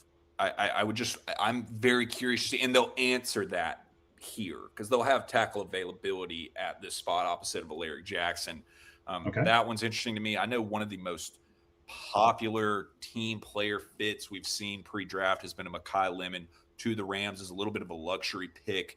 Seeing Devontae Adams coming up on age 34, all this off-field BS with Puka Nacua and kind of how that fits in. They've already seen about that corner one spot with the Trent McDuffie trade. So the Rams do have some luxury here, and tackle's definitely got to be in the discussion. I totally get it. Having mentioned Fano, it's like if he weren't to have gone here, he wasn't going to last much longer. So the value lines up with it. I do drink the Kool-Aid of recent that were there to be a trade down. The Browns are interested in Fano or Caden Proctor at a tackle spot. So that even more just cements the values there. This is about where he lines up. So I get it from that end. Well, I can tell everybody that's up here, Cheese is having a hard time deciding over here. So I know he's got more than one person on this spot. Oh, he's finally made his pick. Oh, here we go. All right. Ladies and gentlemen, let's pull Cheese back up on the board. We'll add him, and then we'll be doing something. The surprising thing will be happening here in just a second. I need to find my notes on this particular player. So Cheese has been with me for a long time. The rest of you really haven't. Some of these names, okay? I am not good with some of these names. I already have no idea who it is. Yeah, that aren't like, Will Smith or, Caleb Banks I can do. I mean, but there's some syllables in this name. Do you want me to pronounce it for you, Mike? Yes. You know what, Cheese? Go ahead and announce your own darn pick so I don't screw it up. Go ahead. With the 14th overall pick in the 2026 NFL Draft, the Baltimore Ravens select Olavenga Ayuwani, guard from Penn State. Now, first of all, nice job, sir. I don't think I would have gotten any of those vowels right. So good job on you. Why this pick for the Ravens, sir? Because a lot of players that the Ravens really want are gone. I think Kenyon Sadiq would be their target. I don't think lot of people have said that, but I think that's their target after losing Isaiah Likely to the Giants. But guard is a huge problem for them. Both guard spots. They did sign. Oh man, who did they sign from the Jets? It's John Simpson. Yes. Okay. Yeah, but guard was one of the biggest weaknesses on the team. Both guard spots were a disaster, and they still need another guard. And Iwani, he's just a very good guard prospect. He's not like elite. He's not like Quentin Nelson or Chris Lindstrom, but he's just a very good guard prospect. He fits what Baltimore wants to do. He's a good run blocker. They love to run the ball. And Dexter Lawrence just entered the division. So you need some big guys that can block him. So this was supposed to be the Raiders pick. It's not to get too into that. But yeah, the Ravens, they had a down season. I was looking at the roster, knowing I was yesterday, knowing I was going to pick for them, and they have a lot more needs than I realized. But guard is one of them. So yeah, Iwane decided to go with the guard.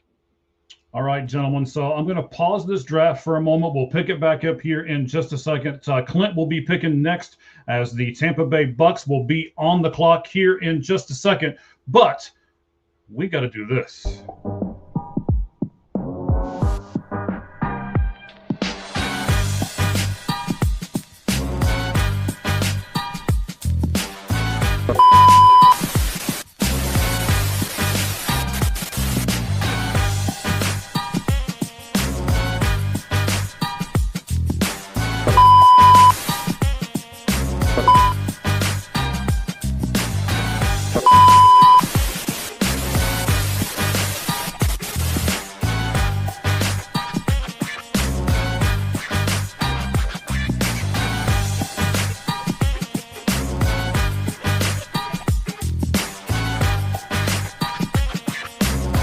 So what we're doing right now, as most of you know, we here on the All Gloves Off Sports Media Network are trying to add a bunch of different podcasts to what we're doing, and we have now added 2 additional ones. One wrestling podcast that will be joining us shortly, and one Titans guy who will be joining us right now. Mr. First Down, how you doing, buddy?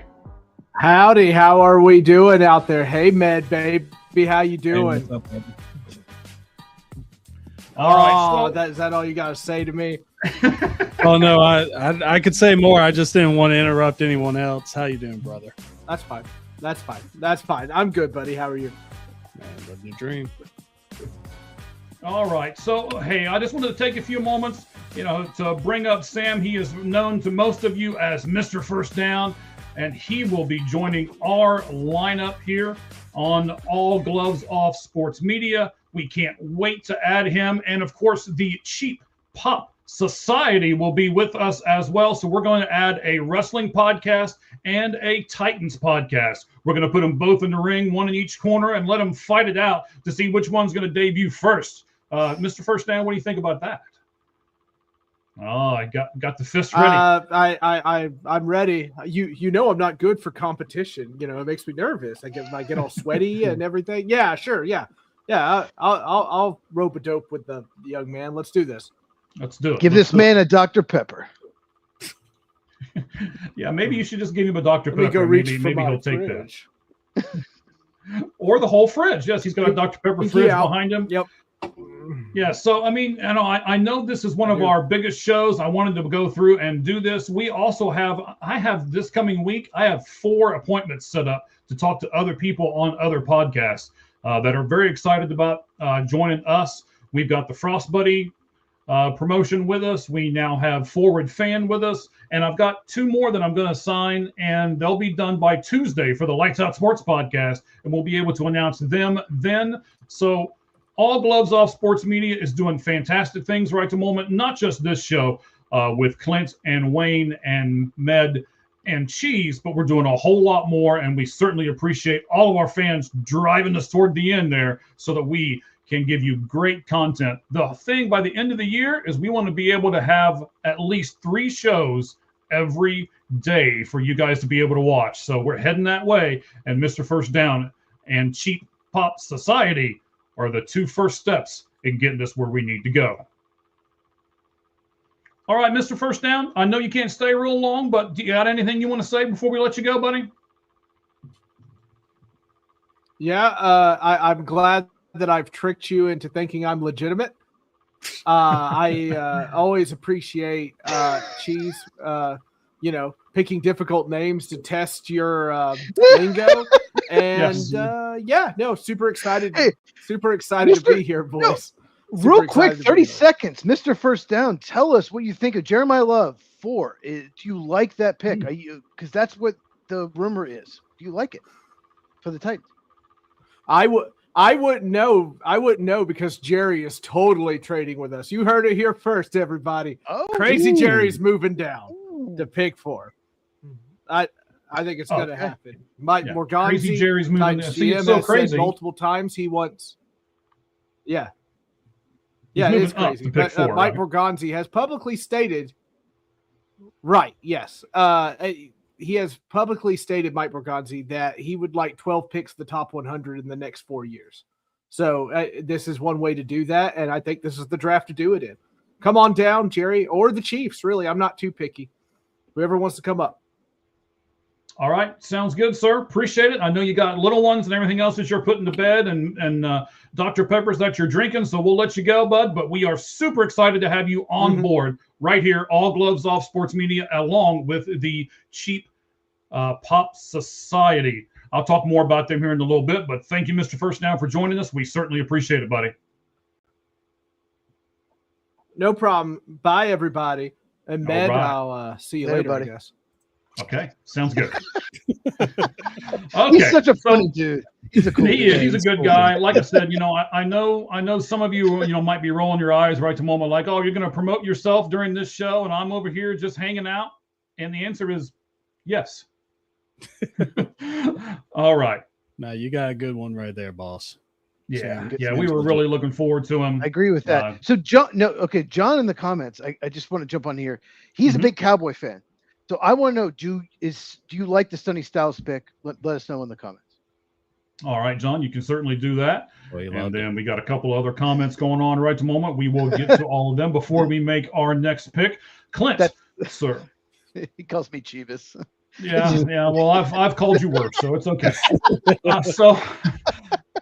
So Clint, we're going to take you off screen here for just a moment while you make your pick. We will start the timer, and then we'll remove you here for just a moment, buddy. The Tampa Bay Buccaneers are now on the clock with pick 15. Real quick, I just want to ask Wayne about Ioane. What do you think about him? I mean, it's fine. Again, I like the idea of a guard there. When we did our Rams mock, we had I'm not Rams, the Ravens mock.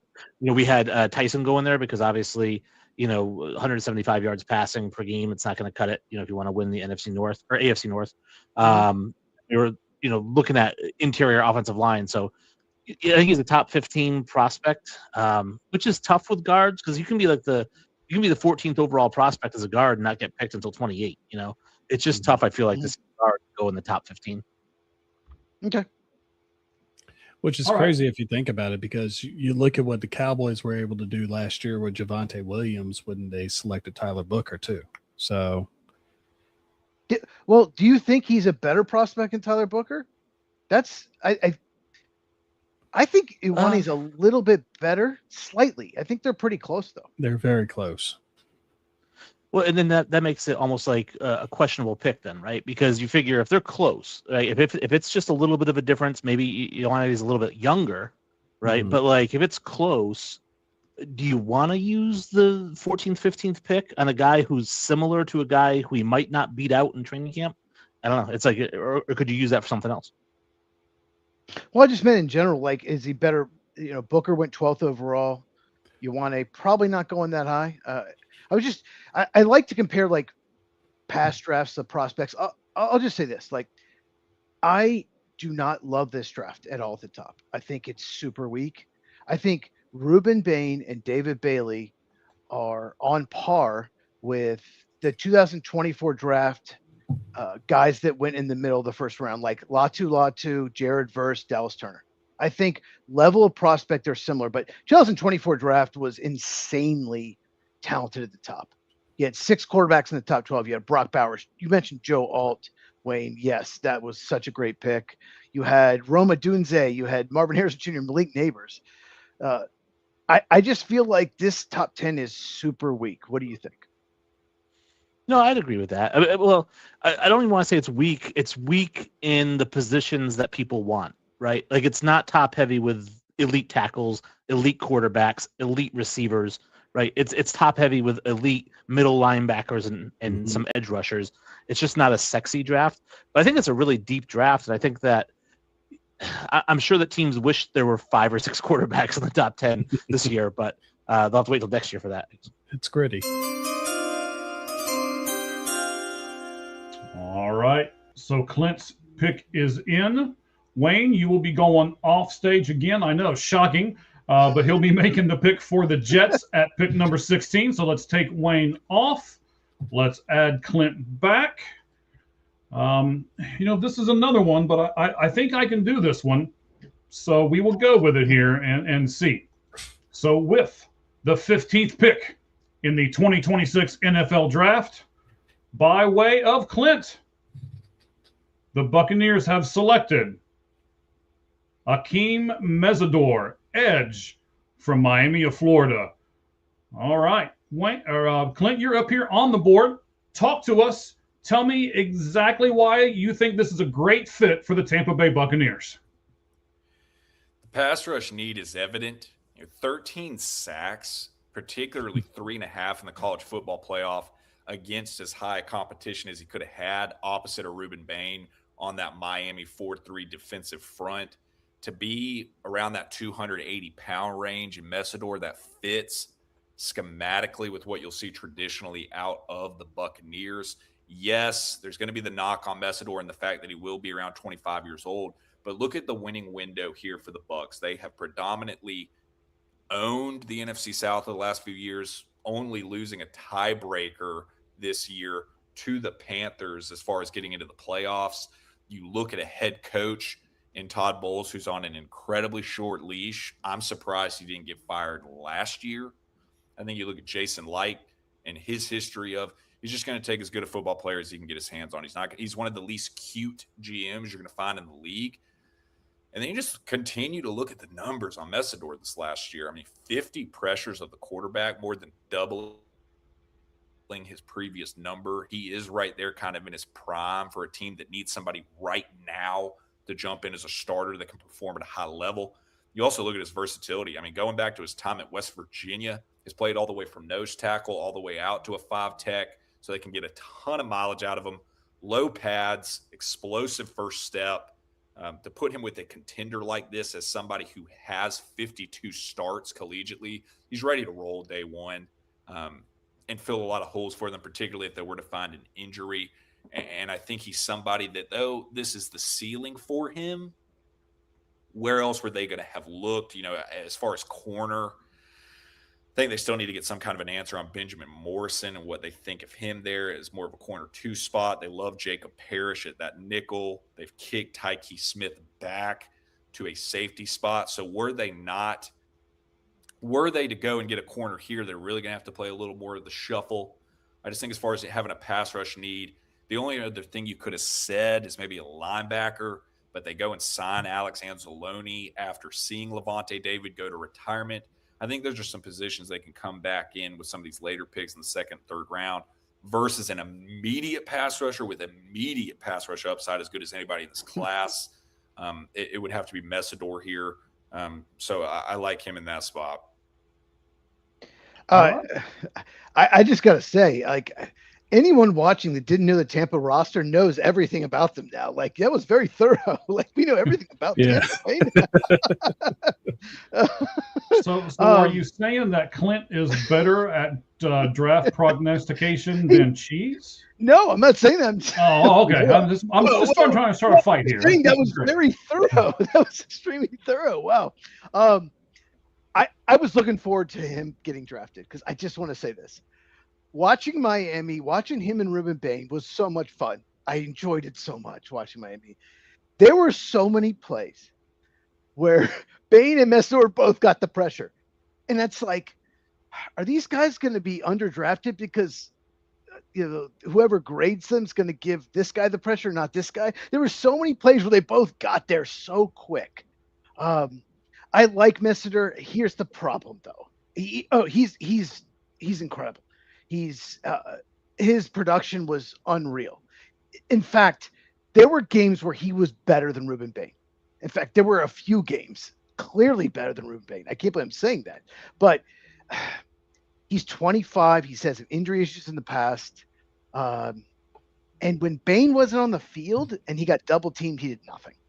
But I think he could be a great number 2 edge rusher in the NFL. So makes total sense. You're acting like you've done this a few times before, like, you've actually been on a podcast or something and you can time everything right down to the last second there before the little chimes go off, buddy. I was trying to leave time for Med, but I sorry, it didn't happen. Well, no, I mean, poor Med. He's going to be doing the next 2 picks, so he'll be able to talk on both of those picks. All right, so the Jets have picked. Let me pull Wayne back up on the stage. We know who he has picked. This is going to be interesting as well as we pull him back. There we go. All right. And we will announce the pick right now. By way of Wayne, to the New York Jets, they now have in their fold wide receiver, Arizona State, Jordan Tyson. Why this wide receiver? Was he your number 1 wide receiver, Wayne? No, my number 1 wide receiver was Tate. But obviously, he's not there. I think that this just makes sense for them. Obviously, they went defense. They went edge rusher with their first pick. They do need some wide receiver help. Obviously, Garrett Wilson's fantastic. But then, you got Isaiah Williams, Adonai Mitchell, guys who I don't know if they're really true number 2s. And I'm not necessarily saying that, Tyson's number 2. He's a little bit slower, right? He runs a 4.55, so he's not going to blow people up down the sideline. But when you watch him on tape, he actually gets open. He creates separation from defensive backs who are probably much faster than him. His routes are really clean. I think he's a perfect complement to Wilson, who might be a little bit more of an outside receiver. All right, buddy. I thought you were going to go a little more than that. I muted the mic and was like, snot, he's done.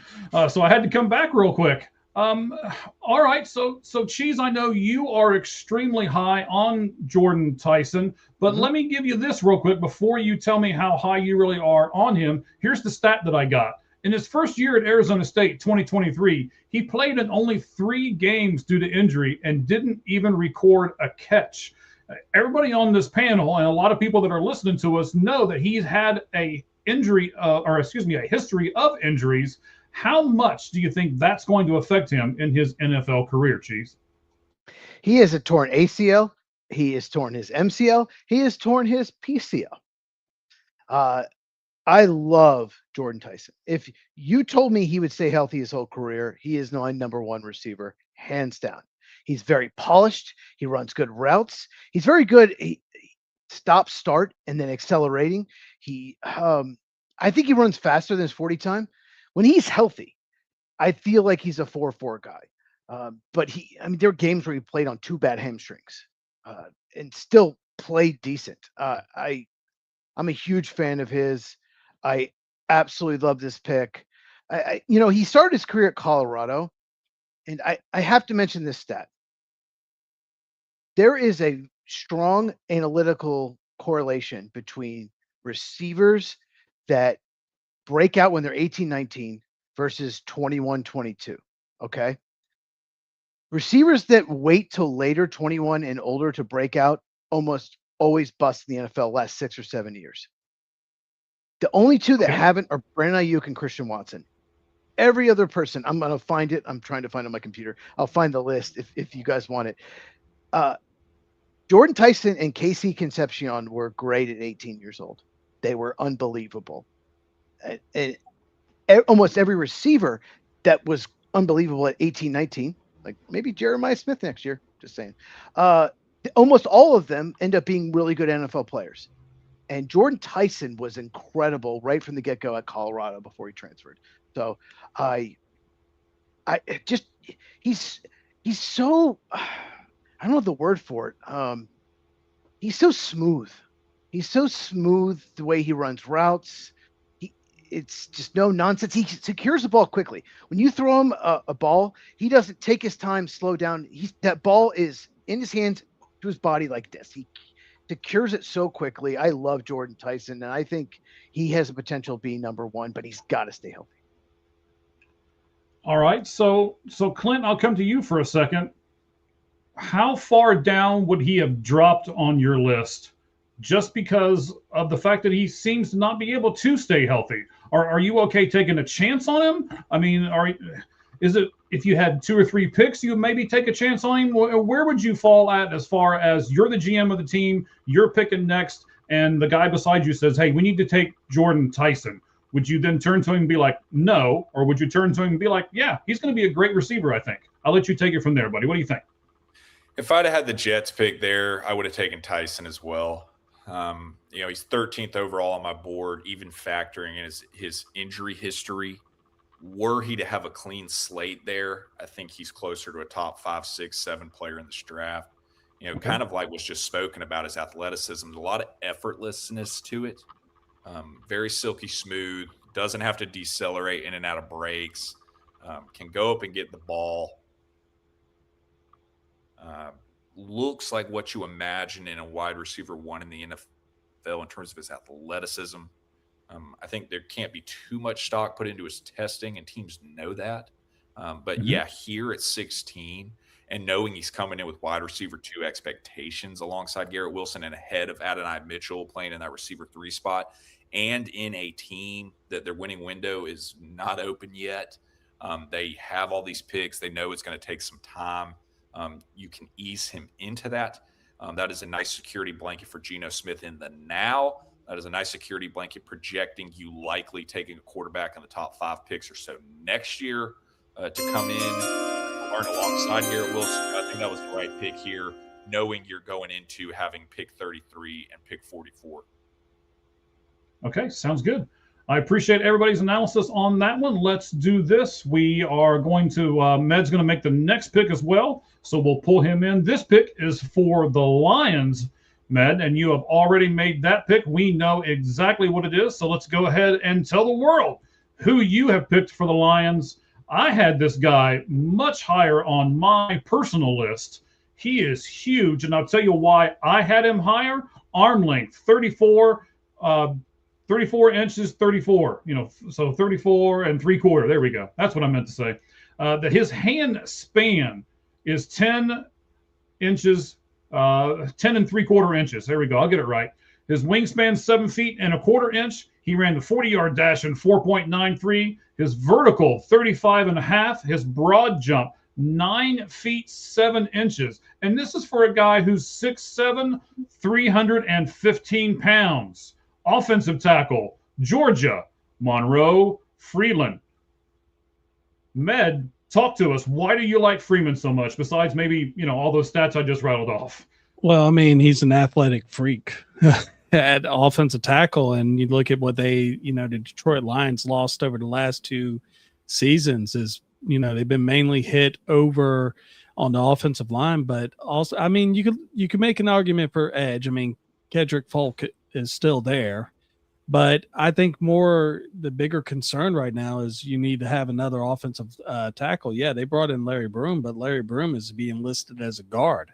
You need to have someone that has great lateral movement, awesome wingspan, and basically just to keep Jared Goff off the ground. And, that's really and truthfully, as a Bears fan, I'm not happy about this, but as a Lions fan, I'd be kind of ecstatic because you are a run-first team.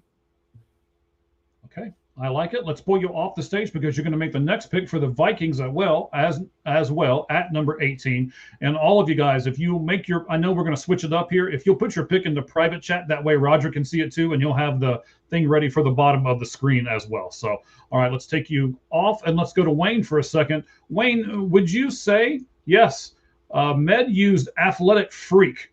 Would you use that in the sentence when you're describing Monroe Freeland? as well? I'd say he's athletic for his size. I don't want to say athletic freak because there's certain guys like Jadeveon Clowney, is 6'6", who runs a 4.3 40. That's an athletic freak. Even these guys that are just ridiculous. He's athletic for his size and he's big. I think he's a great pick here in Detroit. I think Detroit was the opposite of New England, and we talked about New England getting to the Super Bowl and not being ready to. Detroit was a team that was ready to go to the Super Bowl and did horrible. So they're a team that has a lot of pieces in place. They only needed one or two really to get back to that. So I like the pick here for them. I agree with what he said that Borum is really more of a guard than a tackle. I think Penei Sewell's lights out. We're on the other tackle spot. So I do like the pick here, but as far as to answer your question, yeah, I don't consider him an athletic freak. I consider him just athletic for his size. Okay. So, Cheese, I'll go to you. Athletic freak, yes, no? And do you like this pick for the Detroit Lions? I just don't love Freeling as much as some people. I see a lot of flaws in his game. I think he's got to clean up his technique. His hands were on the outside of the pads too much. That's going to lead to holding penalties in the NFL. Only 1 year starting. I mean, there's some people look, he's got athleticism, he's got length, but there's some people that think he could, they're mocking him as 6 for the Browns. He just doesn't have that upside. He's never going to be Joe Alt. He's never going to be Penei Sewell, even with his athleticism, in my opinion. So I still, he's not a top 20 player, in my opinion, in this draft. The Lions need a tackle that they can play right away. He might need some work. He might need to sit out a year. So this isn't my favorite pick for them. I get it. Tackle is a huge need. Jared Goff does not move well. Just not a huge Freeling fan. Okay. I mean, he's a top 25 player. I just probably around 25, somewhere around that's my board, but not top 20. All right. So here's the other thing that we're looking at, gentlemen. And Clint, I'll kind of revert to you here for a moment. Is he the best tackle to be taken right here? Is there another one that's better? And would you have taken a tackle for Detroit at this point, or do you think they have another need?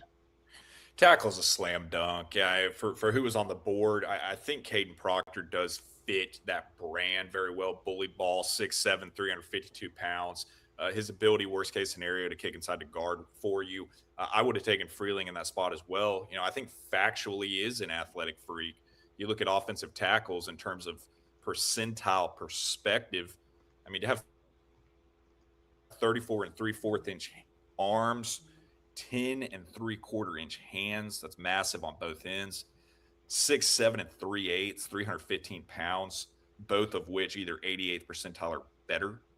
Not the weight, actually, take that back, excuse me. But I mean, look at the athletic testing, 33.5 inch vertical, that's 98.5 percentile for tackles. 9'7" broad, that is 98th percentile. A 4'9" 540 is 98th percentile. A 2.86 20-yard split is 98th percentile. 1.72 10-yard split is 95th percentile. Overall, he is nearly a 100th percentile offensive tackle.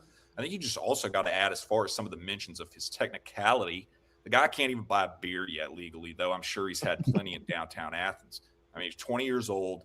He's a redshirt sophomore. Also adjusted to his body and the fact he's signed as a top 75 recruit out of the state of South Carolina at 270 pounds. I mean, this is somebody that's put on 45 pounds in that 3-year span in Athens.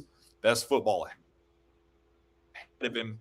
Incredibly athletic, but yeah, he's got to get his hands more inside. But that's the kind of thing that an offensive line coach is going to say, I can work with that. I'm higher than the field in this panel as far as Freeling. So yeah, I mean, between he and Proctor there, that's an addressing the Lions' war room. Not to say, are we taking tackle? It's which tackle are we taking? Okay. All right. So I'm looking at the screen here. I'm not sure where Med went to. It's just a nice big green screen, but I will tell you who he picked. And then we'll kind of go from there. We'll talk about it, and then we'll give Med the ability to come on there at the end of it. But before we do that, Clint, you are on the clock next with pick number 19. That is for the Carolina Panthers. And we'll take you off of the screen here for just a moment. There's the three of us. I'm not sure if I need to be this large in the picture or not, but that's what we got right at the moment. Oh, wait, there's Med. Med's back with us. So let's pull Med up here as well. Thank you very much, Med. Appreciate it. I'm sure he was just off, getting some coffee, or maybe he was taking some coffee out of his system. Who knows what he was doing? But maybe he was moving to Indiana because that's where the Bears might play their games. That's true. That's true. Maybe he was moving to Indiana. All right, gentlemen. He has picked number 18 for the Vikings, and he's done so with the sophomore from Oregon, 6 foot even, 201 pound. His freshman year was at Purdue, but then he moved to Oregon. Dylan Thieneman, right? Thieneman. Yeah. Thieneman. Thank you. I should have had Meg just announce his own pick as well. Meg. So, Meg. Did I read this right? He's actually a sophomore, right? Yeah, he's been out long enough though, because the NFL rules you have to be out at a high school for 3 years. But yeah, he is a sophomore, I do believe. All right, Meg, move your camera around so we can see all of your face, not just the one side. All right, we need to see all of you, buddy. We're seeing a lot of Bears logo. Yeah, we see a lot of Bears stuff. I don't know if that's what you're going to make Cheese all. That's probably why he did it. He was like, "Look, Cheese, here's the big C." Oh, it wraps around. Oh, it wraps all the way around. Okay. I mean, at least you got something in the background. Cheese back there just has gray behind him. He says he's a Packers fan, but he looks like he's a fan of just gray. I don't know. Yeah. So Cheese. I like the gray. You like the gray? Hey, that's fine. Long as you like it, I guess. We're good with it. All right. So, Cheese, I'll go to you here. You know who the pick is. You know he's a sophomore. Does that make a big deal to you that he is a true sophomore? No, not at all. No, Dylan Thieneman is. Look, the Vikings, they need a safety. Safety is a need. Maybe not their biggest need, but it is a need. There are 2 safeties at this point in the draft that you could take, and that's Emmanuel McNeil-Warren from Toledo and Dylan Thieneman from Oregon. Dylan Thieneman is more of a true center fielder. If you play a lot of cover 3 or cover 1, you need a deep safety. His range is incredible. That's his biggest strength. He can run fast. He's 40 times incredible. He has incredible range. So if that's the safety you're looking for, great pick. If you're looking for more of in the box safety, more of a guy that can disrupt the line of scrimmage, maybe cover the tight ends in the slot, then you want to draft Emmanuel McNeil-Warren. So it really just depends. I really like both these guys a lot. I wouldn't say I love, but I like Dylan Thieneman. So if the Vikings are looking for a true center fielder, then this pick would make a ton of sense. All right. So Wayne, you heard Cheese mention 2 different guys at this position. Which one of the 2 do you prefer right now at this point in the draft? I like McNeil. Actually, I was looking at him for an earlier pick as a possibility. Like it says, it depends on what you're really looking for. Are you looking for the guy who's just like going to fly around and get lots of interceptions and can cover receivers in the slot? Or are you looking for the guy who's going to play in the box, be a run stopper? I like big, hard hitters. I'm a Cam Chancellor fan. I like guys who play in the box and who come up and hit you so hard that you think, I don't really want to go over the middle anymore. I don't want to catch it anymore. Exactly. I'm done. So I think that those are the types of guys I like. And I think especially playing in the NFC North, I feel like the NFC North has traditionally been smash mouth football, whether it's the Bears or the Lions or whoever. So I think that kind of fits the NFC North a little bit more personally. But like you said, it depends on what you're looking for. You can't go wrong with either one. They need safety help. So whichever safety you prefer. Well, Wayne, do you think he's similar, Emmanuel McNeil-Warren, to maybe – what do you think of Nick Emmanwori that was drafted by the Seahawks in the early second round? Do you like his style? I like his style. I actually think he's a little bit more athletic, though. Yeah, I think so, too. And he fell the second round. And the fact we're talking about these safeties here in the late teens tells you this draft just probably isn't strong. Do you agree?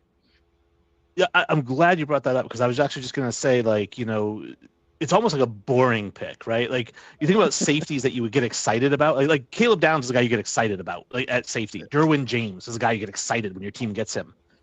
These 2 guys, it's like, all right, well, we needed a guy, we got a guy.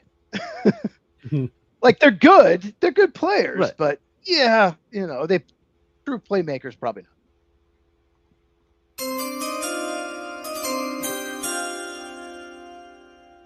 All right. So the Panthers are done. They are going to be here on the next pick. I tell you what, He let's made the just pull pick this up here. right after Dylan Thieneman. He made the pick like right away. Do you see it? Um, Right no, after I tell you Dylan. what. Okay, so I'm just going to quick. pull him I'm up right here. usually in Clint, tell us who your pick is, buddy. Just tell us who it is, bud. It's your boy, Mike. Yeah, see, I will add just Oh, a yes. golf clap pat on the back to the Vikings there as far as the value. I had two names after 17 that I said one of them's not going to make it past the Vikings, and one of them is, and that's what I'm taking. I would have had Thieneman as one of the two names here for the Panthers, so that was good value for Minnesota at 18. He wasn't going to fall past 19. I ultimately went with Caden McDonald, nose tackle out of Ohio State. One of my favorite players in the class. You know, people are going to talk about, nose tackle isn't as flashy. Look, what's flashy is when this guy is still a high-end starter in the league 7, 8, 10 years from now. Your worst case scenario in McDonald is that he is a damn good run-stuffing brick wall. I think it gets a little over-dramatized as far as his pass rush potential. Look at him this year. He had 4 sacks, 11 QB hurries in the middle of that defense, that he was the central focus that positively affected everybody else. You know, there's not as high a performance out of an Arvell Reese and a Sonny Styles at the second level if he's not being a two-gapper. There's not as much free roaming and running the tunnel coming downhill for a Caleb Downs or a Lorenzo Styles Jr. back there at the safety spots. You even look at the corners, the guys that'll be more available next year. But you get my point, opening it up for the edges such as a Caden Curry that'll go here later in this draft. McDonald, former top 100 recruit out of Georgia. Remember him as a local product here. Hoping he signed with the Bulldogs. Ohio State sniped him. But I mean, 60%. They do that. 60%, yeah. 60% of his snap allocation there has been at a true nose tackle spot. So you have that role in this Panthers 3-4. Currently starting Bobby Brown. This is an opportunity to upgrade. If nothing else, get him in there and stronger rotation. Getting some more support for the Eric Brown. Having to have that, I think it also positively influences every other level of this defense that they're still building out. That linebacker core they're going to want to add a name to. Those young pass rushers that they have along the likes of a Princely Umamielen, among the likes of, it's escaping me, who's the Texas A&M edge that they had last year who had a good rookie season? You get my point. Somebody can help me if they think about it. And, having just given the bag. Texas A&M edge had a good rookie, Nick Scourton. Scourton. Thank you. Right. You just saying that for some reason made it finally. Well, there's a lot of Texas A&M edges last year. They had like what guys drafted. I know Shamar Stewart didn't have a great year, but anyway. I mean, Scourton, I think as far as rookie sack numbers was 3rd or 4th behind those two Falcons guys, and then Abdul Carter at the Giants. And for the value, it's there. I think this also kind of buys into the identity you'll see defensively out of Dan Morgan, who I think very highly of as a GM in my division, being a Falcons fan myself. I just think McDonald is such a high floor pick for him and sets them up to be able to swing back around, if they want to look at a receiver later on. You also look at who is, like somebody talked about who wasn't there earlier. I believe it was the Cowboys pick, who wasn't here. Sadiq was gone. Thieneman just went. The linebackers that I would have thought this early are gone. Maybe could have mentioned a C.J. Allen, but I just think McDonald, the floor is so high, schematic fit for them, and somebody, and this is stretching it here at the end here, but somebody who's lived in this part of the state, part of the country. I did live in Charlotte after graduation for a year and had such a positive experience. They really do love that team. There's so much ability for them to get even further into that team, the more success they have come with it. So I think this was one, like I said, and to be repetitive, just to wrap it up, I had two names, knew one of them would be there. This is the one that was there. So that made the pick for me. All right. So, Ben, I want to go to you for a minute. I really like this pick for the Carolina Panthers. I know you're the big Bears guy because we can see the bear. It looks like it's trying to eat you back there behind you. So are you upset maybe that and did you have any inclination that maybe McDonald would fall down to your Bears? I had there are two defensive tackles that I actually look at with the Bears and everything. McDonald was definitely one of them. Like he said, I mean, he's a 2-block magnet. Like no matter what, there's going to have to be at least 2 people blocking him. He is just that good of a run stuffer. And if you have that many people going on to you, as far as that is, your linebackers are more freed up to make the tackle. So I do like this pick for Carolina, and especially with Phillips, who they did overpay for. Him being on the outside will match him up with more one-on-ones. And look, Caden McPounder, man. I mean, 6'3", 326 pounds, and that's with a light lunch, every single bit of it. And I like her mention again, as far as Phillips, it's like you talk about his 2-gap and ability, taking up 2 blockers. Jalen Phillips, Derek Brown. I mean, those guys are going to eat. And that also just gives them more of a high floor for who they do look at in this next tier of linebackers, say in the second round. Yeah, I mean, there's got to be some kind of McDonald's reference there, with Big Mac and Eaton and all kinds of stuff. We the Carolina Panthers have got to rename their stadium or something. They're opening up a new one. Maybe it'll be McDonald's Field or something because of all this stuff they got going on. So, gentlemen, I know that we're on the East Coast. Almost 2.5 hours into this. Cheese and I are just pros at all this because we do our podcast every Tuesday about 2.5 hours. So I'm not even sore from sitting in the chair yet or anything, but I know some of you have to go. I know you guys have got kids. I don't have any of those anymore because I'm an old man and I've kicked all mine to the curb. So we're good with all of that. But I do know that Clint, you need to get out of here. So I will have you do this for me, buddy. Man, you have really added a lot to this. Appreciate you being on with us. Thank you very much. And give us your socials and stuff so that people can find you on the internet, buddy. Tell us where you're at. Yeah, one-stop shop. You can find me on Twitter, very active there. My namesake, Clint Goss, not gross. Clint Goss at NFL Draft Dome. You can find me on YouTube as well at NFL Draft Dome. And yeah, to your kids' comment, the 3 and the 1-year-old here is very much the part of my life. As you can see, if you look at my surroundings, I am in the garage recording this. So thanks for having me. This is a great exercise. Feel good about the picks that I had. Know y'all finished up strong. For my pick that would have been 28 for the Texans, I did put 4 names in there. There's no way they're all 4 gone. If y'all want to look back, if you need to shoot me a text or something, I can respond to that too as well, most likely. But thanks for having me. I'll make your text. I live in Houston. I'll make your Texas pick. So. Go ahead. All right, I hand it to you. I'll do it. You got it, Casario. All right, Clint. Hey, we certainly appreciate it. That's not a compliment. No. All right. Let me add Wayne back to the screen. Appreciate you guys. Appreciate you, Clint, being here with us. Thank you very much. I know, like I say, I know you're on the East Coast and you got to go, so I will certainly let you do that. But fans, this is a new guy. We're going to have him on the show a lot. He is going to be a new partner for us, as is Med and as is Wayne as well. So we look forward to doing some more stuff with you, Clint. Thank you very much for being here, and we'll bid you adieu, buddy. Thank you. Thank you. All right. So you have made your pick, Wayne. It is there, right? Let's see here. I'm doing like 8 different things at once, and I'm not tracking here. Give me just a second. Yes. Okay, so there we go. Cowboys have made your pick. Yeah, they went Sonny Styles first time, so we'll see where will they go next. All right, and then before we do that, Cheese, you've got the Steelers pick, so I will take you off the screen so that you can make that pick, and then we will start the clock. And Wayne, here we go. The Cowboys decided to go defense with this particular pick, as Wayne has selected for them with the 20th pick in the 2026 NFL Draft right here on the Lights Out Sports NFL Draft Special. Cornerback Gerard McCoy from Tennessee. Is this a big need for the Dallas Cowboys, Wayne? Well, I don't want to say it's a big need, but it is a need. So, I mean, we look at their cornerback room. Obviously, Deron Bland's a great player. But then you've got Kobe Durant, who also is a great player, but he's on a 1-year deal. So he's a free agent at the end of the year.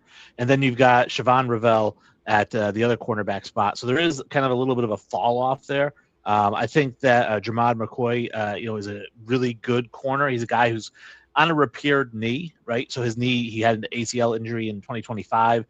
He just had his pro day on the repaired knee ran a 4.37, 38-inch vertical. Didn't really seem to lose any athleticism.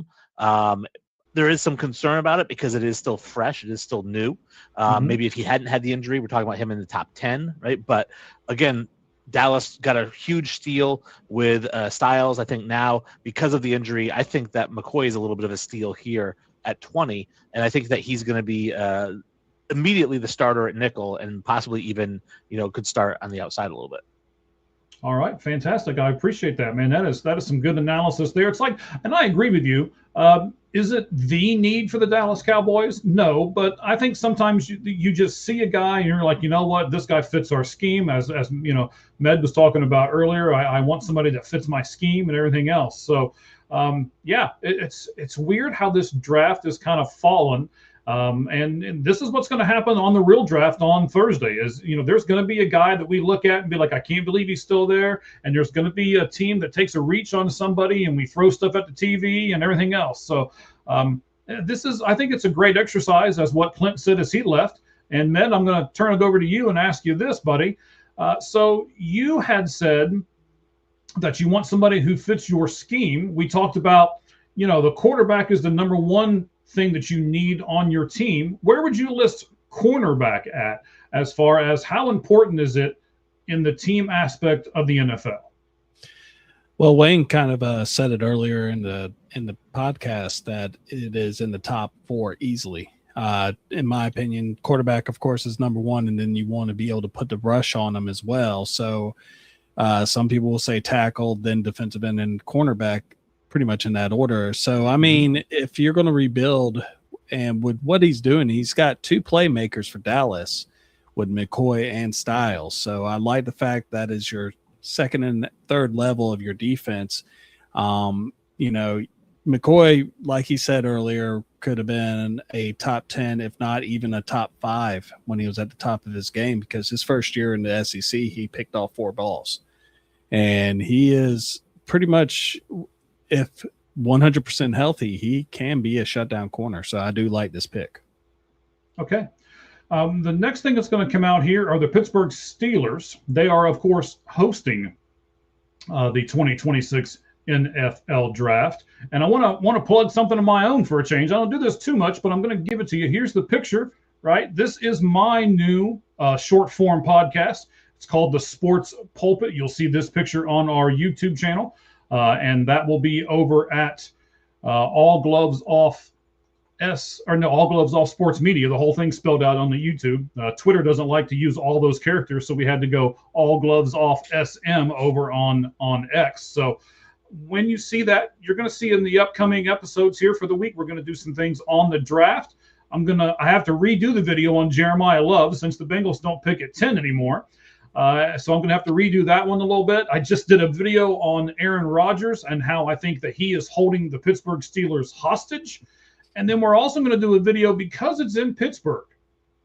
Does Pittsburgh have to make a big splash and do something crazy to get their crowd into it, being as it is in Pittsburgh there? So we'll talk about all of those things upcoming on the Sports Pulpit. You can catch that this coming week on our YouTube channel. Once again, it is at All Gloves Off Sports Media. For those of you who are listening and you are podcasters and you're thinking, wow, I wouldn't mind joining them as well, then give me a direct message over on the X. Again, All Gloves Off SM, and we'll take care of that.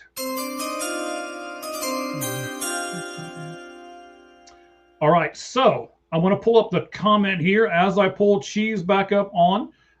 So the Chargers are next. Med, I'm going to go ahead and take you off, and we'll get that part going. So you are going to be picking number 22, 10 more picks left in this fantastic show that we got going on right now. Med will pick 22 for the Chargers, so let's pull him off of the screen. Let's put Cheese back on, and as we do, I want to talk about what Randall has to say over here, and let's show that. He says Falk or McCoy for the Cowboys. And Cheese does not agree with you. Keldrick Falk would have been an awful pick. Yeah, you see, put his next comment up. I've already seen it. Put it up. Man, don't be telling me what to do. Man, I want to react to it. I don't want to react. You want to run this show? Come on this side. No, I'm just kidding. Before you put it up. So thank you for Micah Parsons. I'd much rather have him Jermod McCoy. Although I like Oh, Jermod McCoy, but okay. come on, man. That's why you wanted to do that. Okay. Yeah, I get it now. that's All why. right. So let That's me get John. everything He's together here because yeah. I gotta find this this pick that we've got so I can have my notes in front of me on him here. Excuse me. So Yes. with the 21st pick Mhm. in the 2026 NFL draft, the Pittsburgh Steelers take from Texas A&M wide receiver Mhm. KC Concepcion. Why this receiver? Didn't you have people maybe ranked ahead of him or just as good as him? Or why are you taking this guy? Poor Buffalo's upset right now. I love him. I love Casey Concepcion. Let's talk about Pittsburgh. Mike McCarthy is the head coach. He runs like a classic West Coast offense. He likes receivers that get open quickly and are good after the catch. Their receivers are Michael Pittman and DK Metcalf. Neither one of them gets yards after catch. They've got to get somebody. That was the biggest problem with the Steelers last year. They didn't have anybody that could get yards after catch, tight ends or receivers. They've got to fix that. This is the best separator maybe in the entire draft. Now, focus drops were a problem. I think it's fixable. I think it's fixable. I think it's, yeah. I think the drops were not necessarily his hands. I think it's more just focus. But this guy is, oh my God, he is his separation, his explosion. Like I said, yards after catch. I have him in my top 20. I think this is such a perfect fit, and Aaron Rodgers, if he ever decides to go there, would be really ecstatic. But I'll say this one more thing. They have not taken a receiver in the first round 20 years. This is probably one of the dumbest picks I could make. I thought about left tackle because Broderick Jones is a disaster, but I love Casey Concepcion so much. I had to make this pick. Okay. I'm not arguing with it. I'm just wondering if there were any receivers or anybody else on their offense that they could have used a little more than receiver. So Wayne, I'll throw that exact question over to you. Knowing what the Steelers need and knowing that they've already got two pretty good receivers, would you have picked a third one or would you went somewhere else, sir? I might have gone somewhere else. I mean, it's not a bad pick. You talked about what is their biggest need? It's quarterback, right? And I think that the problem is we don't know if Aaron Rodgers is coming back. Just like every year, he's turned into Brett Favre, the guy that he hated, right? He's turned into that, just like making a big drama every year whether he's going to come back or not. It's not the same, not quite the same, not that big, but it's not the same because actually Brett Favre was good when he decided to come back, and Aaron Rodgers hasn't been good the last couple of years. Wow. There we go. Shots fired. Personally, I don't really like Aaron Rodgers yet, and so I think personally, I'm sure this is a Green Bay Packers fan. I'm sure, but for me, obviously, but you can't take quarterback. Do you want to reach for Ty Simpson? I remember last year in the draft, they were saying like Shedeur Sanders wasn't going to make it past Pittsburgh in the first round. He ended up going the fifth round. Yeah. So Pittsburgh knows they have a quarterback issue. I don't know. I guess I because they need quarterback and they have two decent receivers. I probably would have gone. I don't know if I would have gone edge or something on defense. I mean, I feel like Pittsburgh always does defense. That's why their defense is so good every year. So I probably would have looked in that range, but I don't hate the pick at all. Like I said, they have to get yards after. They have to get somebody that can create yards after catch. Jonnu Smith, Freiermuth, DK Metcalf, they couldn't do that, and that really hurt Rodgers. And getting Mike McCarthy, you look at Randall Cobb, Greg Jennings, Jordy Nelson, all good, unbelievable after the catch. That's his offense. So they have to get somebody, in my opinion, that can do that. So it's either Casey Concepcion or Omar Cooper Jr. And I just like Casey Concepcion a little bit better. So you didn't have Boston in that consideration? He's not that type of receiver. He's like Michael Pittman type receiver. They have that. They need that guy can get yards after catch. That can win quickly, separate, and make plays with the ball in their hands. And I'll say this about Casey Concepcion. One thing I loved about him was when he caught the ball, it didn't slow him down. Like he was able to catch the ball and not lose any momentum. He was able to keep his speed through the catch. And some of these players, as they catch it, they slow down, catch it, and then start running again. All right, so we're going to start this clock. Yeah, go I ahead. just Mike, want to go bring ahead. it back around real quick to Sure. bashing Aaron Rodgers, because you don't need a receiver who can do well after the catch if your quarterback can throw the ball over 20 yards. So really what they'd be doing in this case is they'd say, all right, well, we're expecting Aaron Rodgers to be our quarterback, so we need to put pieces around him. At 43 years old, you need to not be building around this guy. Well, they're going for it. They're not gonna. They could have traded back, getting extra picks years ago. They're still going for it. So, I get a player that can help them right away, like Casey Zepchion. I get what you're saying, but yeah. And we've said before, right? Being where they are is the worst thing to be. Being mediocre is terrible. Yeah. So that's what they've been. Oh, for I don't years. necessarily agree. I honestly, they should have traded back and not signed Rodgers. They never should have signed Rodgers. They never should have done that. They should have traded back, been terrible, gone for a high pick to get a quarterback. But the Pittsburgh Steelers are too arrogant to do that. They won't do that. Interesting. An arrogant team. Imagine that. They are. All right. So Wayne, we're going to take you off. You're going to pick pick number 23 for the Eagles. So let's do that. Let's bring Meg back up here. Or Med back. I don't know why I keep wanting to call you Meg. I don't know. I've done it like 3 times. trying to figure I've that got out, it written. I've got Done it it written like right 18 there. times. It's done it like written 18 right there. It's okay. Of course, you know. I know Cheese knows. I know some of our people know. The sleep deprivation here is catching up with me a little bit. So I definitely understand that. yeah, you don't want to know how many hours I've had to sleep in the last 3 days. It's probably not double digits even. So yes, we got the pick. It is in.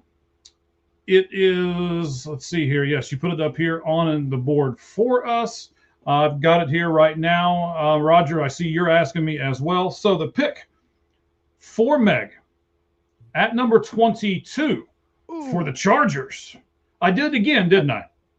I saw you look. I saw the look over there. I was like, well, I don't know. I'm just going to let you say your name all by yourself from now on, okay? So you know, I got to ask you here in a second. Where did Med come from? Is that short for something, or? It's a family name that was named after my great granddaddy. Oh, He great! passed away That just right makes me before I feel was so born, much man. better. You know, I was named after my great granddaddy, and the host of the show can't get my name right. He keeps butchering it, so it's like I'm he's also the insulting my third, great grandfather every time he says it. That's fantastic over here. All right, so He's also the Med, third. He's also the third. So it's even worse, Mike. Thanks for Triple rubbing power. that in for me. All right, Med. So you have picked Peter Woods for the Chargers. Tell me why you picked Peter Woods and what need does that fill for them? It fills their defensive tackle need. I know that their defense was ranked pretty high. I think that was kind of like a little bit of a spoof. I mean, last year I think it was in the top 10 if I remember correctly. Yeah, 9th in defense allowed points, but they're also getting up there in age as far as like their front 7 goes. And Peter Woods, he just has a really good motor. He seemed to be on it pretty much any play that was in the front, like on the line of scrimmage, runs up the middle or anything like that. He's good at breaking it down. And also, you know, a lot of people look at his size. He's 6'2" and 298. He has natural leverage. Most of your offensive linemen in your NFL guards and stuff are like 6'4", 6'5". So he's going to be under their block right from the get-go. He has a good explosive step, and he can extend really well. Wow, look at you. You guys are doing excellent tonight. You guys, it's not just, we're just throwing stuff at the wall and seeing what sticks. Everybody, Wayne, Med, I had to look over the paper and make sure I got it right. Wayne, Med, Cheese, Clint, I'll just have a name badge on me there we next. go. That's what you should do. I mean, you know, maybe you should do it on a cup like Cheese did. You know, he's over here bragging about his merch. Every time you come up on the screen, maybe There it is again. You just hold the cup up and be like, "Here, stupid, read it off the cup." There it is. Right. You know what? I may have to get one of those mugs. I'm not even a coffee guy, but $69.99. Oh, that's all. Okay. That's a Mike price. It's $49.99 for the low price. Yes. Everybody else is going to get it cheaper. I completely understand. I mean, prices that low, he's practically giving it away. Frost Buddy is who is sponsoring us, talking about merchandise and stuff like that. Yes. You can scan the QR code bottom right hand of the screen, or you can go to, give me just a second. when we take the border off the bottom. Oh, look at that. Roger, you are all right, buddy. Taking that border off the bottom so we can see it, you can go to frostbuddy.com/Red Hot Reds. That is one of the many podcasts that we have right now on All Gloves Off Sports Media. Let's pull Wayne back up. Wayne has made his pick number 22 for the Eagles, a player, the last two actually. I did not have Peter Woods in my round one in my own personal mock draft, and I do not have this player either in my original mock draft as well. So Wayne, I'm going to give this to you, buddy. I'm going to start this timer here. We will give everybody a chance to react here. I know Cheese is going to go off next as he picks number 24 for the Browns. I'll have him stay up here for just a second.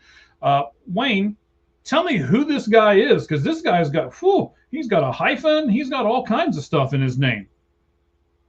Yes, so with the 23rd pick in the 2026 NFL Draft, the Philadelphia Eagles select, I have it here too, Emmanuel McNeil-Warren, safety out of Toledo. I know we talked about him earlier when Tiananmen got drafted. Obviously, he's an in-the-box safety, 6'4", big. He's a big guy. He kind of almost comes in as almost an extra linebacker, right, a little bit faster. Looking at Philadelphia, I mean, they need receiver help because they're going to trade A.J. Brown, and they brought in like 5 guys on one-year deals. But I don't think they're going to take receiver in the first round here. It's a deep receiver class. They can get somebody in the second, third, fourth round to add to the roster. They need tight end help, but again, I'm not taking Stowers this high. So really looking at their defense, which is stacked. Every year this defense is incredibly stacked. They really needed like maybe a defensive end and then safety. They've got Marcus Epps and Andrew Mabuka. And I figured, well, let's go with McNeil-Warren and get him in there as the in-the-box safety for them. All right, She's, I want to get your opinion just a second before we put you off the stage. And for those people who are like, well, man, I don't know why you do 5 minutes in between. I don't know. There's no way we're going to be able to, we got so much stuff to fill and la, la, la, la. Look at what we're doing here all of a sudden, right? It's getting a little harder to fill some of this time, but, I know Cheese can talk forever. So the first guy that's really been taken in this draft that's not from like a power conference school, right? Yeah, I was about to take him for the Browns. Yeah. I really like him. Here you go, Wayne. Thumb up in the ear to him. Give him the. There you go. But yeah, go and tip me off. I gotta pivot. All right, fine. We didn't want to see you up here with us anyway. Let's put the good-looking guys up here. Let's take you out of here. I can't wait to talk Peter Woods, but I'll talk about it a little bit later. Go ahead. Okay, we'll do, buddy. All right, so let's take Cheese off. He's going to be picking. That probably means what he's doing is trying to grab some chicken or something. That's really what he's trying to do. Roger, I'm typing everything in the chat here, so I'll get everything to you in just a second as well. Med, he said something earlier, did Wayne, went through some of the other needs that the Eagles might actually have. So was this the pick that you would have done for the Eagles, or would you have gone with one of those other needs?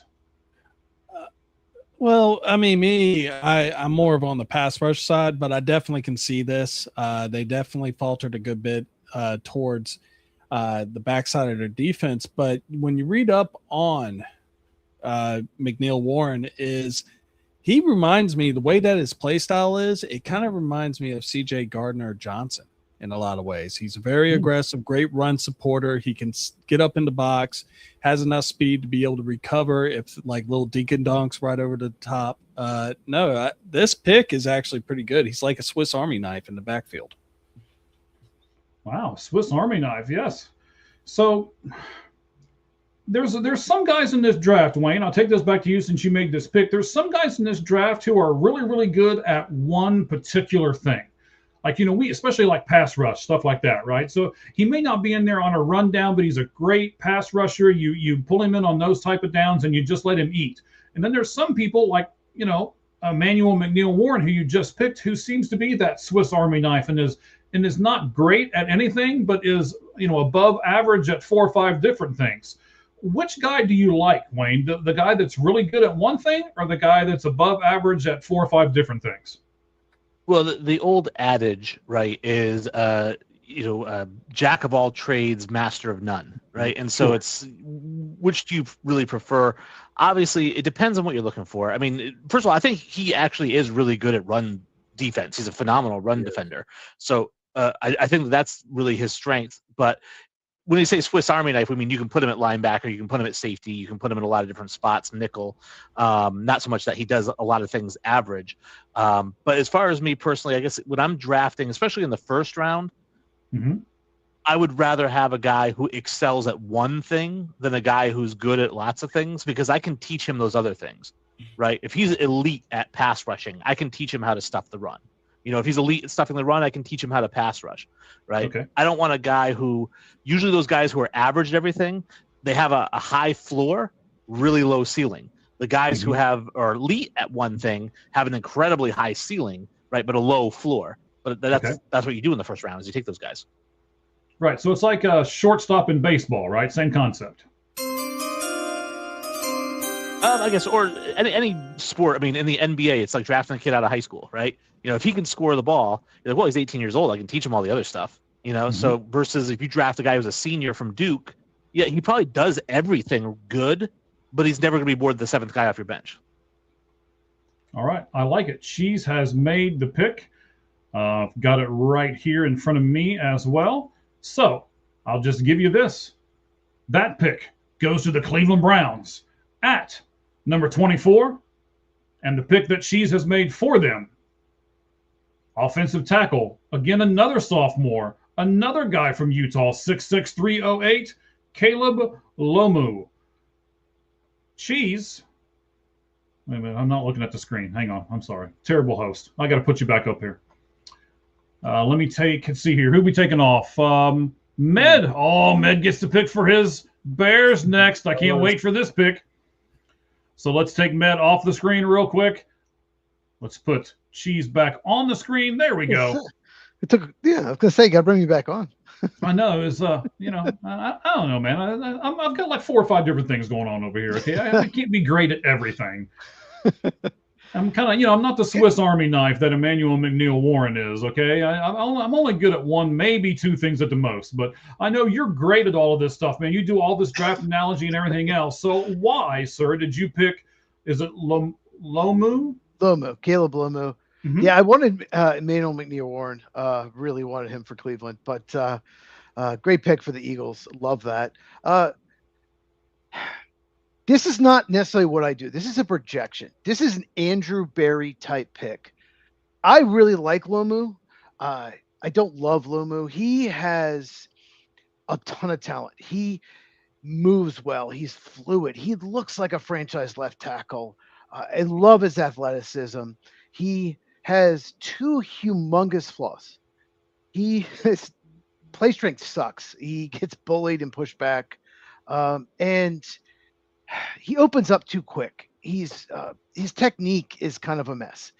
I see a guy who probably should be a top 10 pick, but isn't, because he just isn't strong enough, and his technique is just a mess in games. Romello Height gave him a ton of trouble in that Texas Tech game, especially the counter moves, inside moves, showing outside and come back on the inside.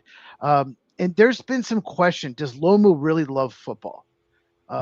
There's been some question that if he does, if you're satisfied with that, this is a great pick, because he has so much talent.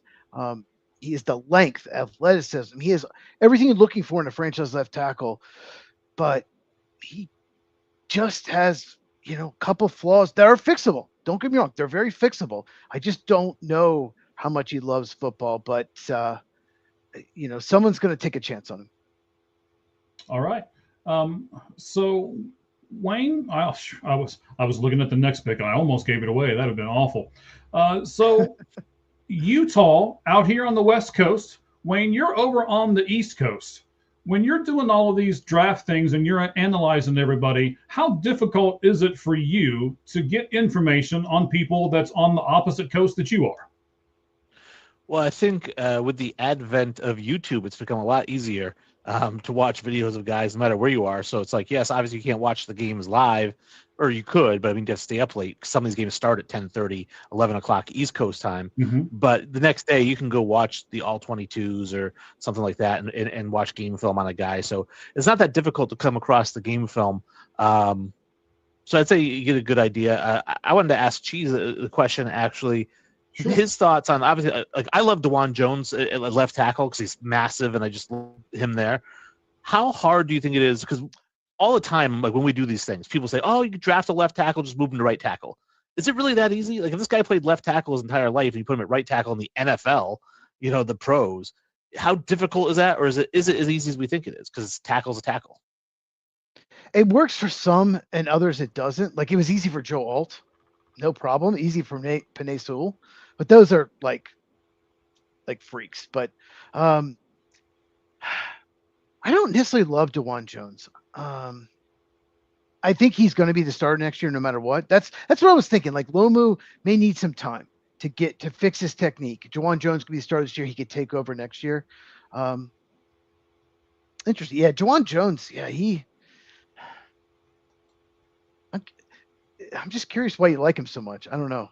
To me, there are games where he really struggled last year.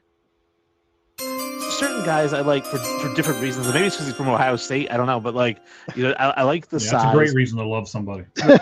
But I also I absolutely love one of my favorite draft prospects of all time is I believe it was I'm gonna get his name wrong now because it was several years ago. Wyatt from Ohio State, the guard, interior guard. Wyatt Teller. His dad was Wyatt Teller. Okay, his dad. No, not Wyatt Teller. It's not Wyatt Teller. But his dad played Alvin Mack in the program. Okay. Anyways, he was a guard, and I just loved him because his nickname was the Destroyer of Worlds. And I'm like, how do you not take that guy? Wyatt Davis in the first round with that nickname. You're talking about Wyatt Davis, right? It might be Wyatt Davis. Yeah. His dad was the linebacker in the movie The Program. But I liked him a lot, and just so I don't know if it's an Ohio State thing, but I just like the way that those guys play. When DeJuan Jones was drafted, I think at the time they had the guy who's not there anymore, the top 10 pick who had issues there. Jedrick Willis? Yeah, Jedrick Wills. Yeah, he was there, so Jones wasn't going to play, or they're going to play him at right tackle. I'm like, I don't know, I really like him. You just get like a gut feeling like you just like people. I don't know. Well, Andrew Berry loves 21-year-old analytical, athletic guys that most likely will bust. So that's what I'm thinking when I draft for the Browns. I mean, I gave him a good pick in Colonel T. I need to get him a questionable, maybe, possible bust pick in Caleb Lomu. You know what I think's really going on right now? I'm sure you guys have noticed that I've started the clock in the background. We're going to take Wayne off here in just a second. But I think the Green Bay Packer guy is just continually asking questions so that the Bears guy can't talk about his pick that he's making. I mean, it's all good. That's what I think is going on right here. So, Wayne, I'm going to move you off the screen here so that you can make your pick. And then we've already added Meg back. Meg has decided to make this pick for the Chicago Bears at number 25. Wow. From Georgia, defensive lineman, junior, Christian Miller. All right, buddy. Med, why? And you guys don't know, I do. I think he ran to the podium with this because he had this pick in like 10 seconds after he went off the screen. So, I mean, is that what you did, buddy? Did you run to the typewriter and just start, oh, this has been my guy? I mean, is this the guy you were hoping for a while? I showed off my 10 flat 40 speed when going up there to this podium. Yes, I mean, did. this is so one of the things that's a real big sore spot for Bears fans last year was our run defense. And especially in between the tackles, Christian Miller is a good run stuffer, but he also adds a little bit more. He has a good explosion with his first step and has raw power. And he'll be able to actually push the pocket back into the quarterback, which is what you want to be able to do. Mm-hmm. And with a lot of the other teams in the NFC North, Cheese knows this for a fact, that basically our guards of centers and everything, that is our strong point for the most part. They got Jordan Morgan right now. How's he going to do? Now he's probably going to be a disaster. Well, trust me, as a Bears fan, I understand that completely. It was a horrible pick. Cooper DeJean was on the board. It was a disaster. Yeah. But we have a terrible GM and a terrible head coach. So we give you they draft 3 picks of the same position. But hey, y'all been kicking our ass for the past we couple double years. Triple down all the time. Oh no. Yeah. Oh no. Don't say we've been kicking your ass. I beg to differ this past season. Yeah, this past and season. in this corner, wearing the green and gold trunks. No, I'm just kidding. But no, it was between this or getting another edge rusher because Montez Sweat needs a Robin to his Batman. But I think that really starting off in the middle of the defense to try to stabilize the run defense, I think is a better option. I'll say this. The board sucked for the Bears. It sucked. I'm just looking at it. Christian Miller, yeah, you can't move him. He is so strong. You cannot move him. He is so stout at the point of attack. I really like him. Don't like him this high. Yes, he has pass rush upside. He seems like he's not like a typical Georgia guy. He seems like a high character guy. Like he seems like a good dude. Yeah. Yeah. And I just want to ask Med real quick. You have 20 seconds. Any thought to Caden Proctor maybe trying to get a left tackle? I actually could see the only thing about it, because I'm an Alabama fan too, and I watched it, is his lateral movement. It's not that great against speed rushers. I mean, he athletically, for someone that is 6'5", 360 pounds, he's pretty decent, but his lateral movement scares me. Okay. All right. So we just had a guy picked from Georgia, and now we're going to go and see what college is Wayne going to pluck somebody from. So we'll pull Wayne back up here onto the stage. Bring Cheese off the stage, because on the clock right now, as we'll start everything here, is the San Francisco 49ers. And then Cheese will also make the second pick for the next pick after that for the Texans as well. So we'll bid Cheese adieu. And then we will go with the next pick at pick number 26 in the 2026 NFL Draft. The Buffalo Bills have selected Auburn edge rusher Kendrick Falk. All right, man. Again, another guy that I didn't have in this first round going. Not real familiar with Kendrick Falk. Wayne, educate us. Why should the Bills be happy to take Kendrick Falk here with this pick? Well, it's Keldrick Falk. Well, my apologies. That's right. Yeah, but he, I mean, just big, 6'6", 270 pounds, right? It still moves pretty well. Really not an edge rusher in the sense of, like, again, the guy's going to get a lot of sacks. He's not super fast. He's elite at run defense. I mean, absolutely elite at stuffing the run. So in a way, I almost kind of say it's like a less athletic version of Jadeveon Clowney, because Clowney was always great against the run, not as great as a pass rusher. And I feel like that's what this guy's going to be. But unlike Clowney, there's not going to be the expectations of him to get 15 sacks a season. So they're going to bring him in. I think he fits really well alongside Ed Oliver. It helps that defense. I mean, what the team really needs is guard. And that just wasn't available on this board unless I really wanted to reach. There's some tackles available. And I was like, well, I don't want to move a 6'7" or a 6'8" tackle to guard, even though Mekhi Becton did it and Tyler Steen's doing it. So I figured I'm going to go with, in this case, defensive end was their biggest need. And particularly run-stuffing defensive end is Buffalo's biggest need. And Keldrick Falk is – you can't get a better run-stuffing defensive end than him right now. Okay, so, you're in that division. You're the Patriots fan. You'll be picking for the Patriots here in just a little bit as well. So when you look at Buffalo, if you were the GM there, are you going to try to I wanted to bring this up with somebody. I'm going to get to do it right now with you. I can't wait to get your reaction off of this, and you would know it better because you're in that division. So that's why I want to do this right now with you, Wayne. Do you pick a guy in this draft and say, okay, we're going to pick this guy because this is what the Patriots do, so we are going to counteract that with this guy, or this is what the Jets do, so we'll make sure we beat the Jets twice, or we'll make sure that we have a better team going up against the Patriots, or something like that. Do you think some of these GMs do things just specific for the teams that are in their own division? I think there are GMs who do that. Like you mentioned, within our division, the New York Jets, and that's why they haven't gotten out of the basement in 25 years, right? Because they try to plan about what other teams are going to do. You have to plan for what you do. Like, what do you do and what do you need? And then just do that. And you play to your strengths, not to your opponent's strengths or your opponent's weaknesses. Just do what you do well. And I think, again, you get teams like the Jets who draft terribly every year and sign free agents to ridiculous contracts every year. And that's why they're 4-13 every year. I don't think Buffalo is one bit concerned with what New England is doing. They might have been back in the Belichick days, right? Because Belichick liked to play head games with everybody. So there might have been I want to outsmart Belichick, right? But now with Vrabel there, nobody's thinking that. That now the Bills, I think, are just thinking, let's just draft what makes sense for us. Okay. So, Matt, I want to turn this over to your Bears, who is, background of you. I know you're a huge Bears guy.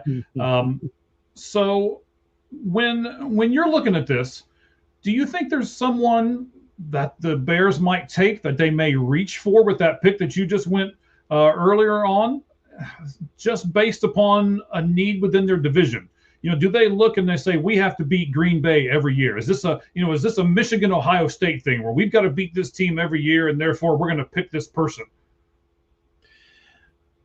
Not at this moment. I mean, right now, I think what the Bears are looking at is they are basically putting in players in position to do good right now and then rebuilding behind them. You look at Joe Toney, who is 33 years old. He's about to ride off in the sunset. So they're going to probably look at like possibly getting a guard type player that can actually fill in after him once he is gone.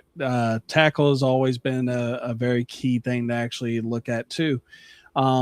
If there is a player or what they want to look at, you look at probably what the Vikings have. I mean, they got arguably one of the better receiving cores with Addison and Jefferson. If anything, you want to make sure you have a good cornerback group. All right, let's pull Cheese back up on here real fast. We'll add him to the mix because he just added a pick to the San Francisco Giants. Or excuse me, not the San Francisco Giants, the 49ers is who he picked for. I'm looking at the wrong list over here.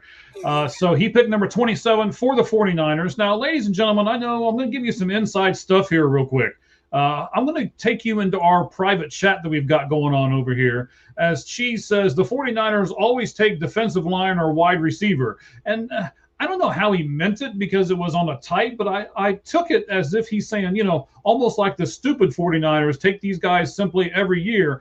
And then he turns around and makes this pick for the San Francisco 49ers. Just look at all their first-round picks.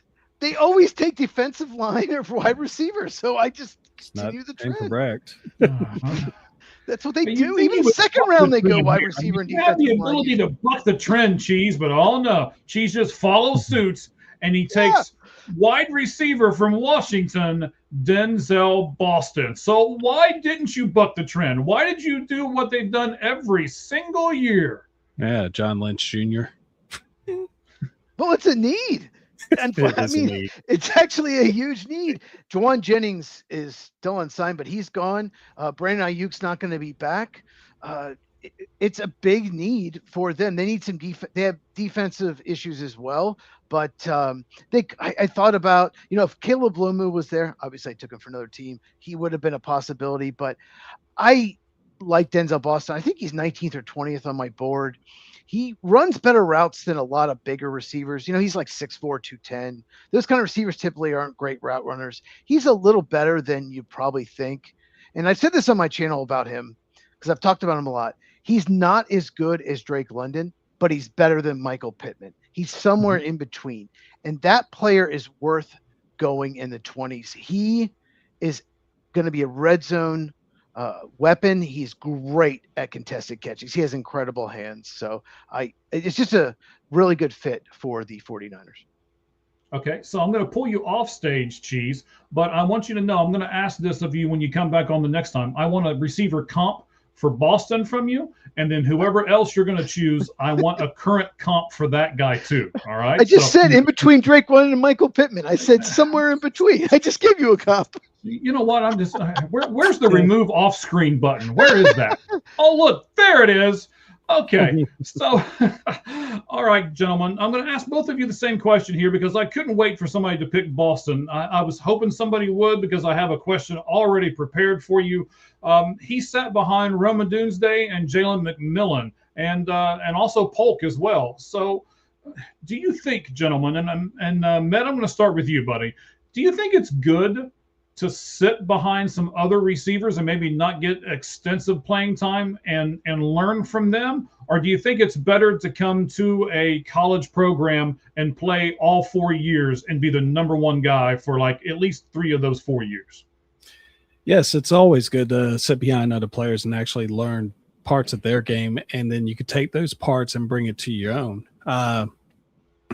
I used to coach middle school football, and that's one of the things I used to always tell my players, hey, you know, if you want to be really good at something, for instance, pass rushing, you know, study like Bruce Smith or something like that, and take parts of his game, make it your own. This guy had a chance to basically sit behind 3 players that are, you know, Adunze, of course, everyone knows what he's doing in Chicago, and the other 2 are, you know, playing sparingly. But I mean, he got to learn, and learning on the sideline, I mean, that's a big thing right there. I think if anything, you could learn a lot with like tendencies from other players and stuff like that as well. So no, it is definitely a good thing. All right, so we got 5 picks left: Texans, Chiefs, Dolphins, Patriots, and Seahawks. But Wayne, I'm going to ask you the exact same question because I love getting these responses from people. Do you like a guy when you're picking him that's set behind a couple people and can learn that? Or would you rather have a guy that goes to college, is the number one guy for 4 years, and is almost forced to learn by doing? Well, it's not so much a matter of experience that I prefer. It's the fact that if a guy goes and starts right away, he's probably more talented than somebody who doesn't start right away. I mean, at the end of the day, you know, Jeremiah Smith was not going to watch somebody else play the position at Ohio State or any college for that matter. No matter where he went, he was going to be the number one receiver from day one.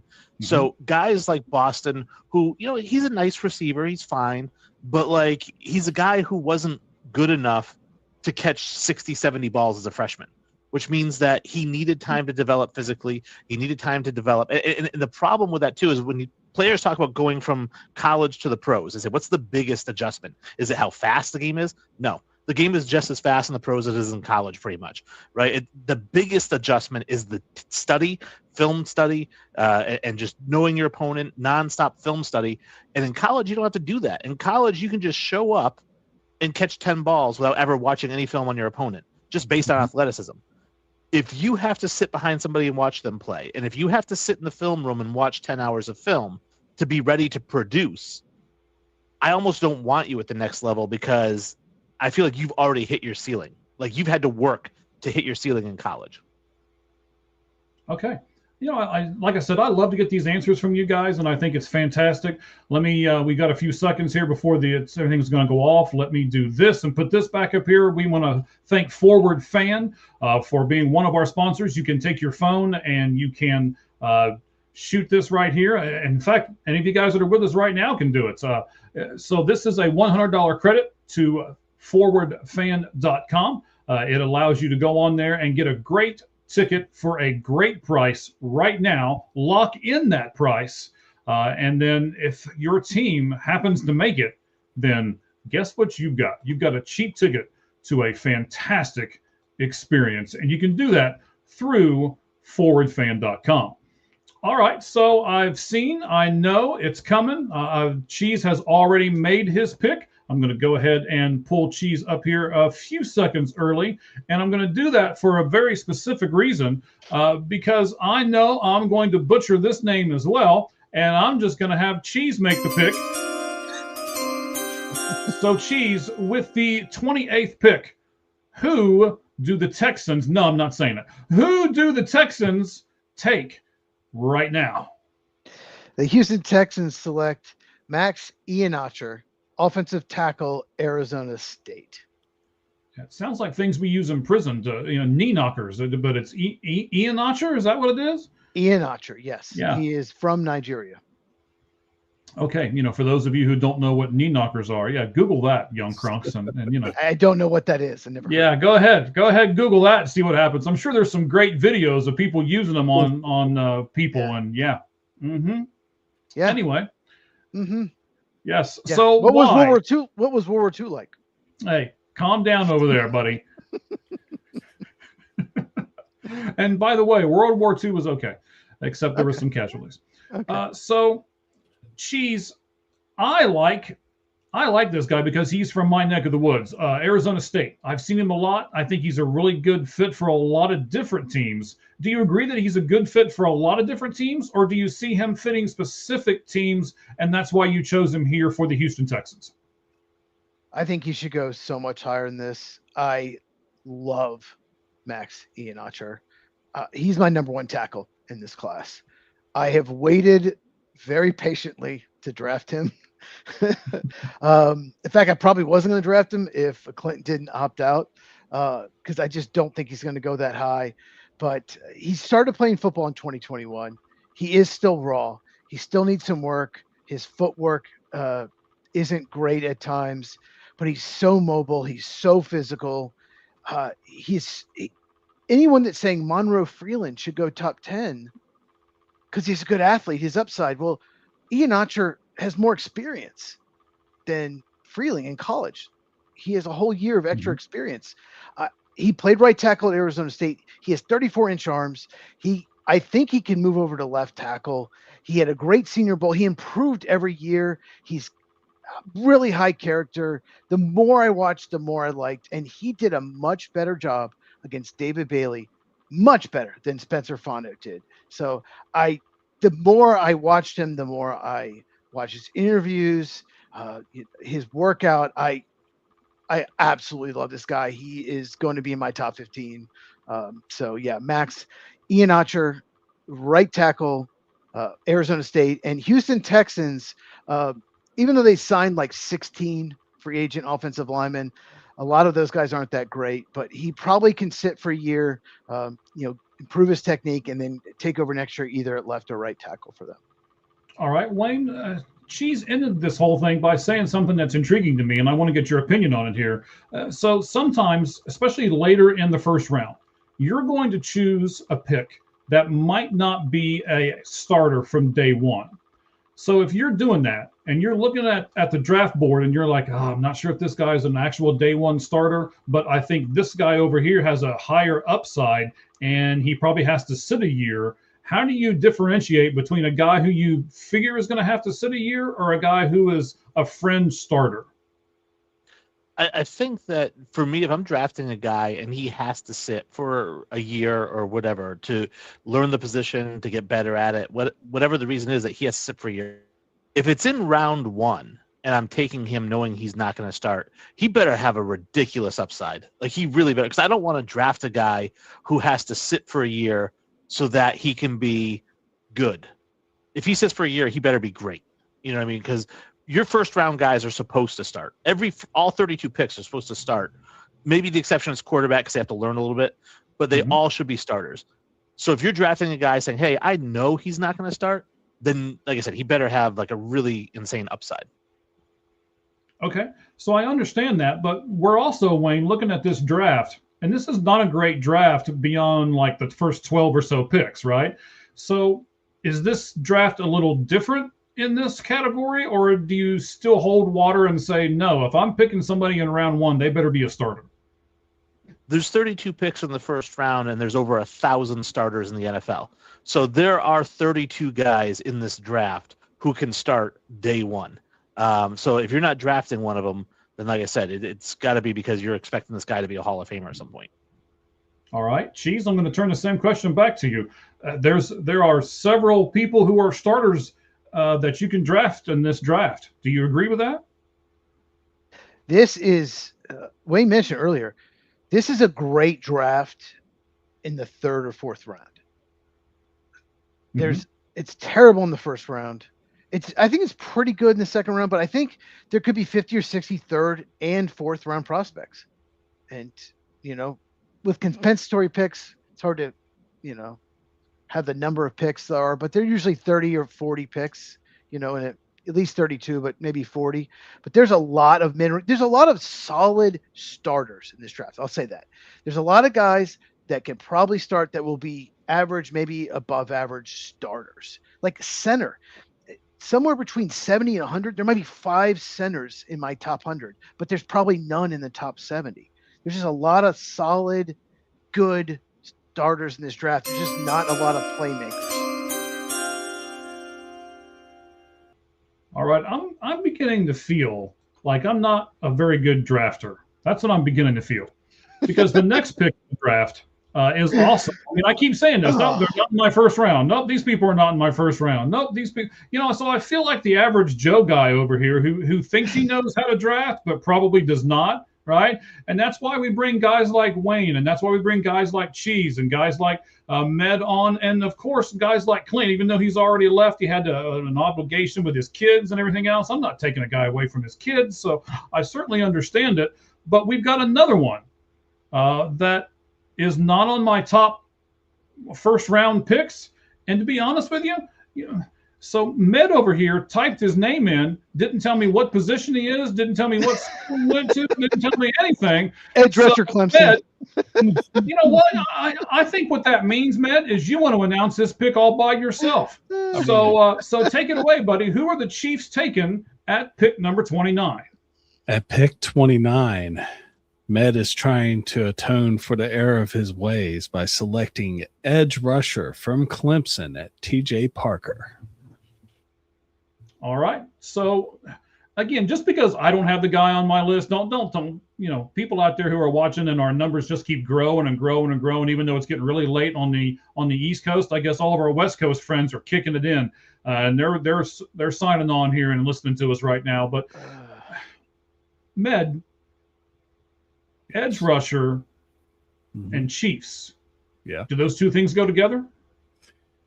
Well, they're going to on this 29th pick because they've been we talked about it earlier when I made the 7th pick.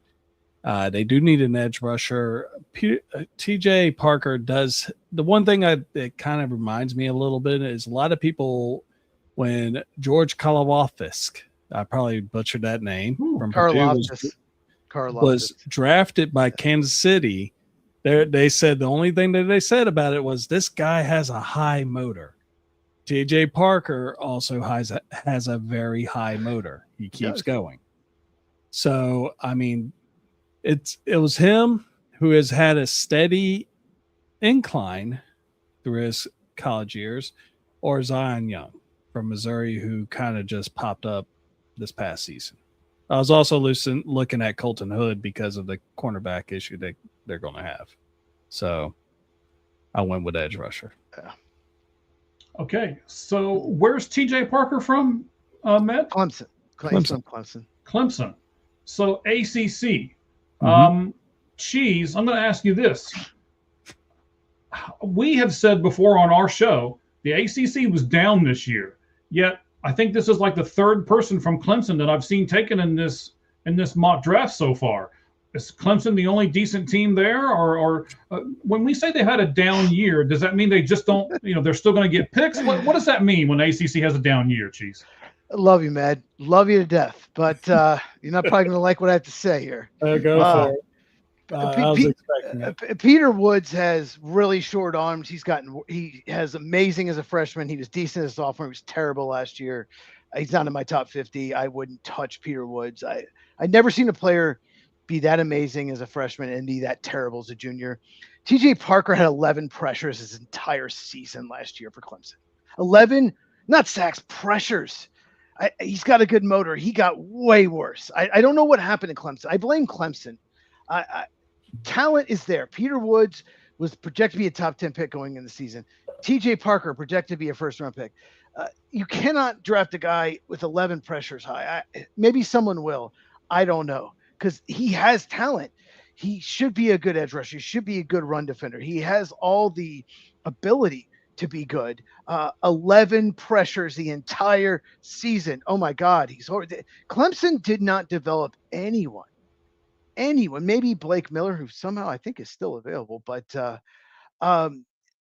Colton Oh, Hood. You great. mentioned Give us another ACC got a draft. That's great. Yeah, no, but Colton Hood would be my pick here. I think. Yeah, I think they really need a corner. He really fits Steve Spagnuolo. He can play man and zone, and Colton Hood can do that. So that's what I would have gone. But there is a problem with Clemson, a huge, huge problem. Since Dexter Lawrence, who is now 20 years old, every single defensive lineman drafted by them has been a bust in Miles the NFL. Murphy too. Miles Murphy, that's a great. Cleveland Farrell. Yep. Every single one. And I just do not like DJ Parker or Peter Woods at all. But someone will draft them because of the talent. But no, I actually, for the Chiefs, I like the Francis Miliano pick better. So, Matt, I'm going to go back to you for a second. You said the term first. You said, oh, he's got a good motor. All right. Mm-hmm. Does he have a good 4-cylinder motor that just keeps on, I mean, does he have a 350? I mean, a 454? What kind of good motor does he have underneath there? Probably a V6, Okay. something that's in the So middle. good on gas, but gives you some power, right? Yeah, a little bit of towing. Cheese, what do we mean when we say that a guy has a good motor? There was a play for TJ Parker where he ran 30 yards downfield to recover a fumble. That's what he means by good motor. That dude was like, I'm getting that ball. All right. There was some play. I can't remember who they played. I can't think. But he is like, I'm getting that ball, and he did. So that's what he means by motor. Effort. He has effort. That's not the problem. I think the problem is Clemson. Something is wrong with that program. No, I could agree with that. As someone that is in South Carolina that watches both South Carolina and Clemson duke it out, it's Clemson. Oh, I like this pick, Wayne. It is a solid pick right here. I like this one. I love this. So unlike other people in this draft, Wayne tells me who he is, what position he is, where he went to school. I mean, he's just throwing all this stuff out. He was like, okay, so I know it's getting late. I know he's getting tired over here. So let's make sure that he's not going to screw this up. I'll just give him everything. So I appreciate you doing that for me, Wayne. Good job, Wayne. Wayne is picking, let's see, Dolphins here that came by the way of the Broncos. So this is the 30th pick, Miami Dolphins. And according to Wayne, in the 2026 NFL draft, they are going to go cornerback, Indiana, and his name is D'Angelo Pons. Everybody loves this pick, Wayne. Why do you love this pick? He's one of my top 3 favorite players in this draft. I love the way he plays the game. I know he's a little bit small, right? He's 5'9", but Darrelle Revis was 5'10", and I'm not trying to say he's the next Darrelle Revis or anything like that, but he does run the same 40. He does have a better vertical than Darrelle Revis did coming into the draft, right? So, and when you watch him cover people, he just locks people down. When he was targeted in the passing game, opposing quarterbacks had a passer rating of 55 against him. Now, this is the NCAA Division I is where passer ratings are 189 for half the starters in college football, right? And if you targeted D'Angelo Pons, you had a rating of 55. He is a ridiculously good cover corner. And obviously, Miami needs everything. Storm Duck is starting for them at corner. So I think you bring in D'Angelo Pons. I think he's a day one starter. Storm Duck. I've mentioned him on my channel. The Storm Duck reference. He has. I knew he was going to say something as soon as you said the name. I was like, oh, here we go. I talked about Storm Duck. All right. Wayne, I'm going to take you off because you are also making the next pick. This will be an interesting pick because it is your team. So you've got 4 minutes and about 10 seconds to make the pick for the New England Patriots at 31. So let's take you off. You guys all really love this pick. Yeah, man. Why do you love him? Man, why do you love D'Angelo Pons? Because he's scrappy. Like whenever he sits there and, one of the things my coaches used to always tell me was like, man, you're really small, but you have heart. And I was like, yeah, that's why I'm over here on the bench, ain't it? But, no. I like this one because he was one of the leaders of that defense that actually helped Indiana get to where they needed to be. So I do like this pick. All right. So, Cheese, you want to take the question up on the board? Well, I will in a second. I want to talk about D'Angelo Ponce first. D'Angelo Ponce is under 5'9", a little bit under 5'9", but he is so fluid. I love his back pedal. He has all the athleticism needed to play corner. He is his great instincts, and he's got so much acceleration. He's so good in zone. When he drops in zone, he can read the quarterback, and then he can accelerate and make a play. And there's so many. There are rarely corners in any draft that can do that. There's like 2 or 3 maybe, and he is so good at that. And he's great in run support for someone who's 5'8" and 3/4. I don't know what he weighs. I don't have him pulled up, but maybe he's 190. He is so good in run support. His film's incredible. If he was 5'11", he'd be definitely the number 3/4 corner in this draft, maybe number 2. And it's funny that he used him here in the first round, but I also have him as a first-round pick. My defensive video I've already recorded will be released tomorrow at Football with Cheese. That's my channel. What was your question again, Mike? Well, I tell you what, let me go to Meg for a second here, because this used to be shots from the sideline. It was what Meg was doing last year.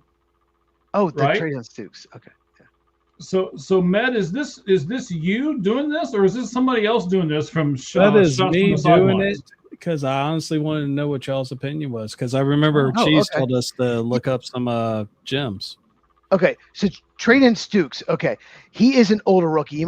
He's like 24 maybe, but he is should be an unbelievable slot corner. He played slot in Arizona.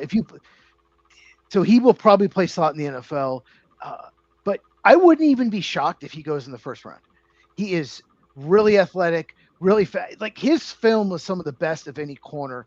He's just old. He's had injury issues, but I absolutely love watching him.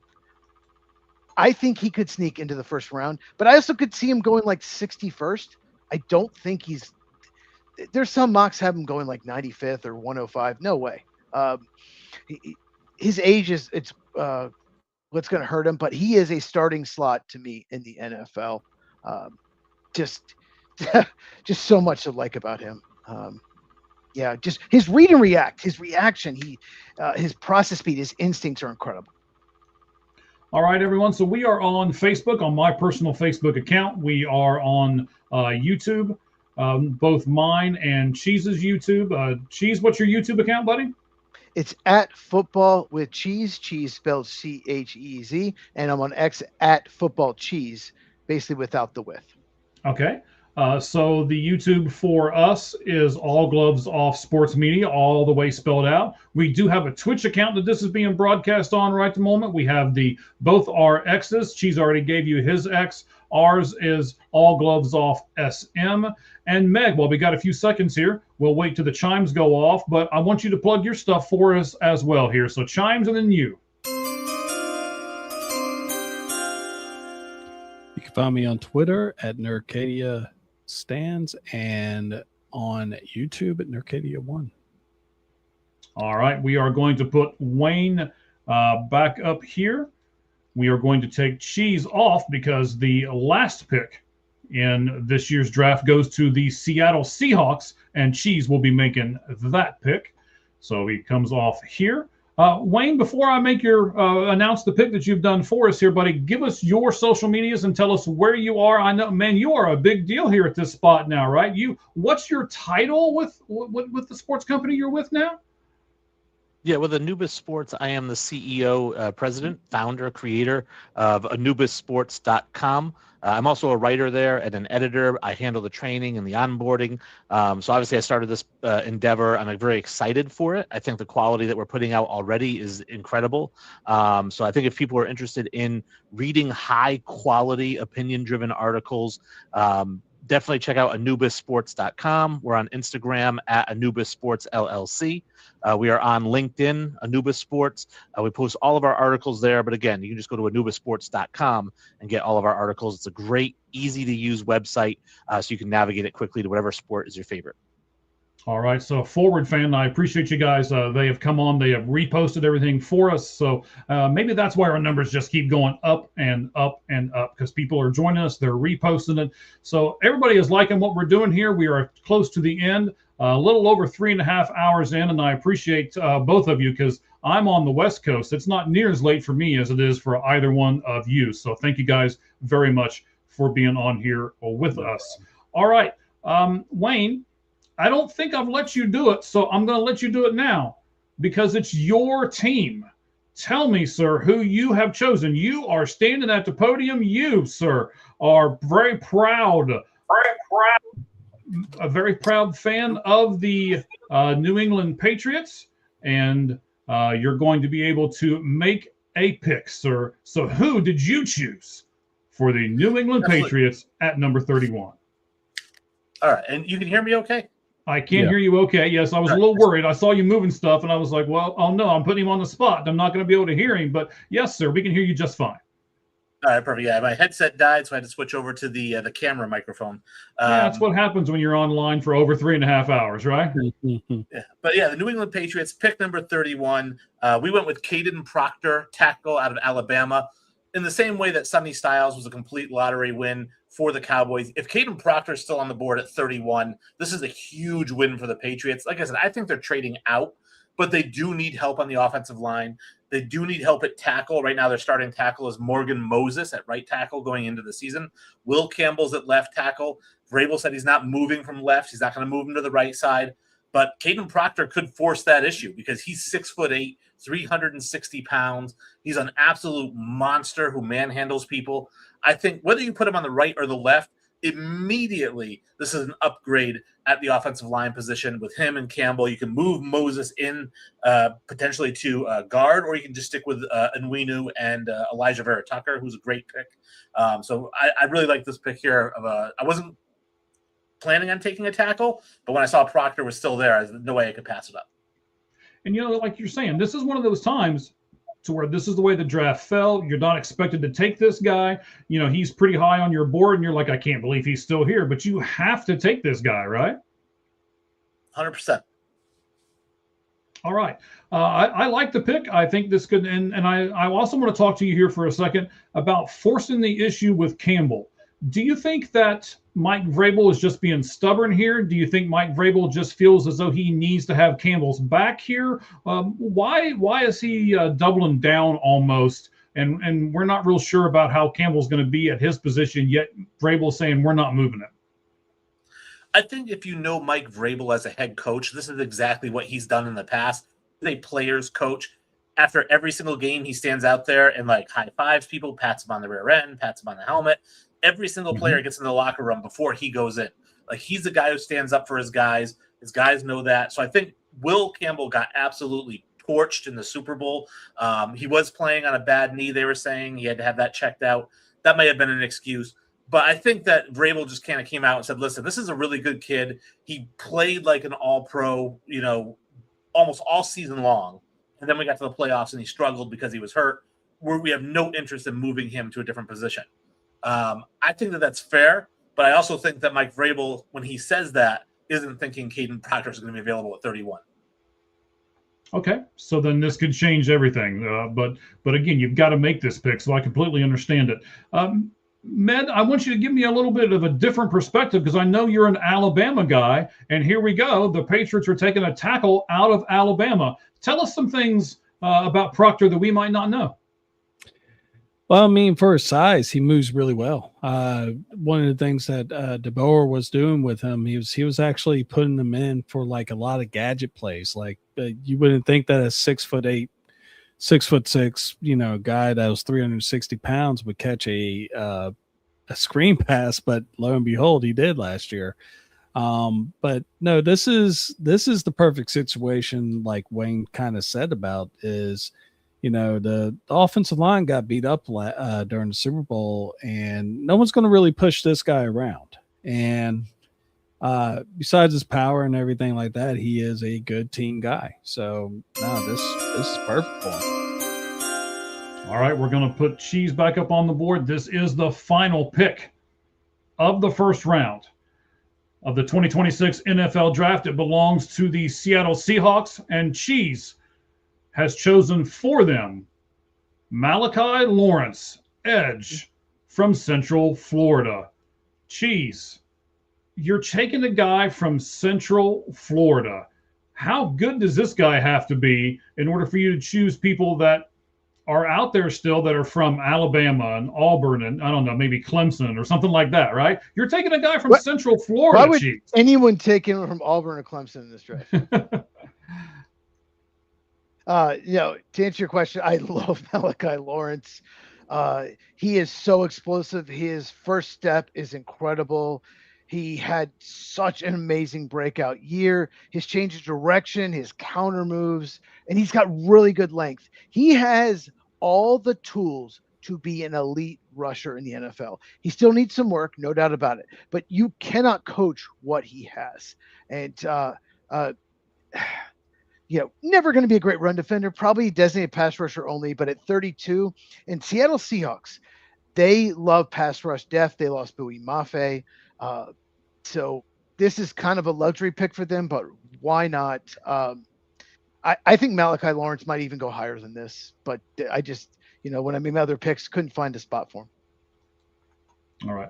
There we go. Okay. I was trying to get us a little larger for all of you guys so that we can make sure that I know you guys have typed in your handles and everything else there below. So I want to make sure that everybody gets everything. So I'm going to just kind of go around for a moment. I want you to start off by giving me just give me your socials real quick, and then tell me your opinion on Malachi Lawrence here at 32 for Seattle. Wayne, we'll start with you.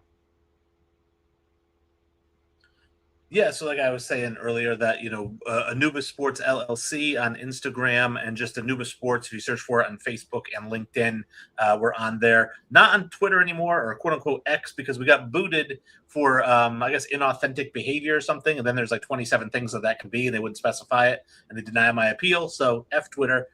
But everywhere else, you can see me, or you can the website, anubissports.com.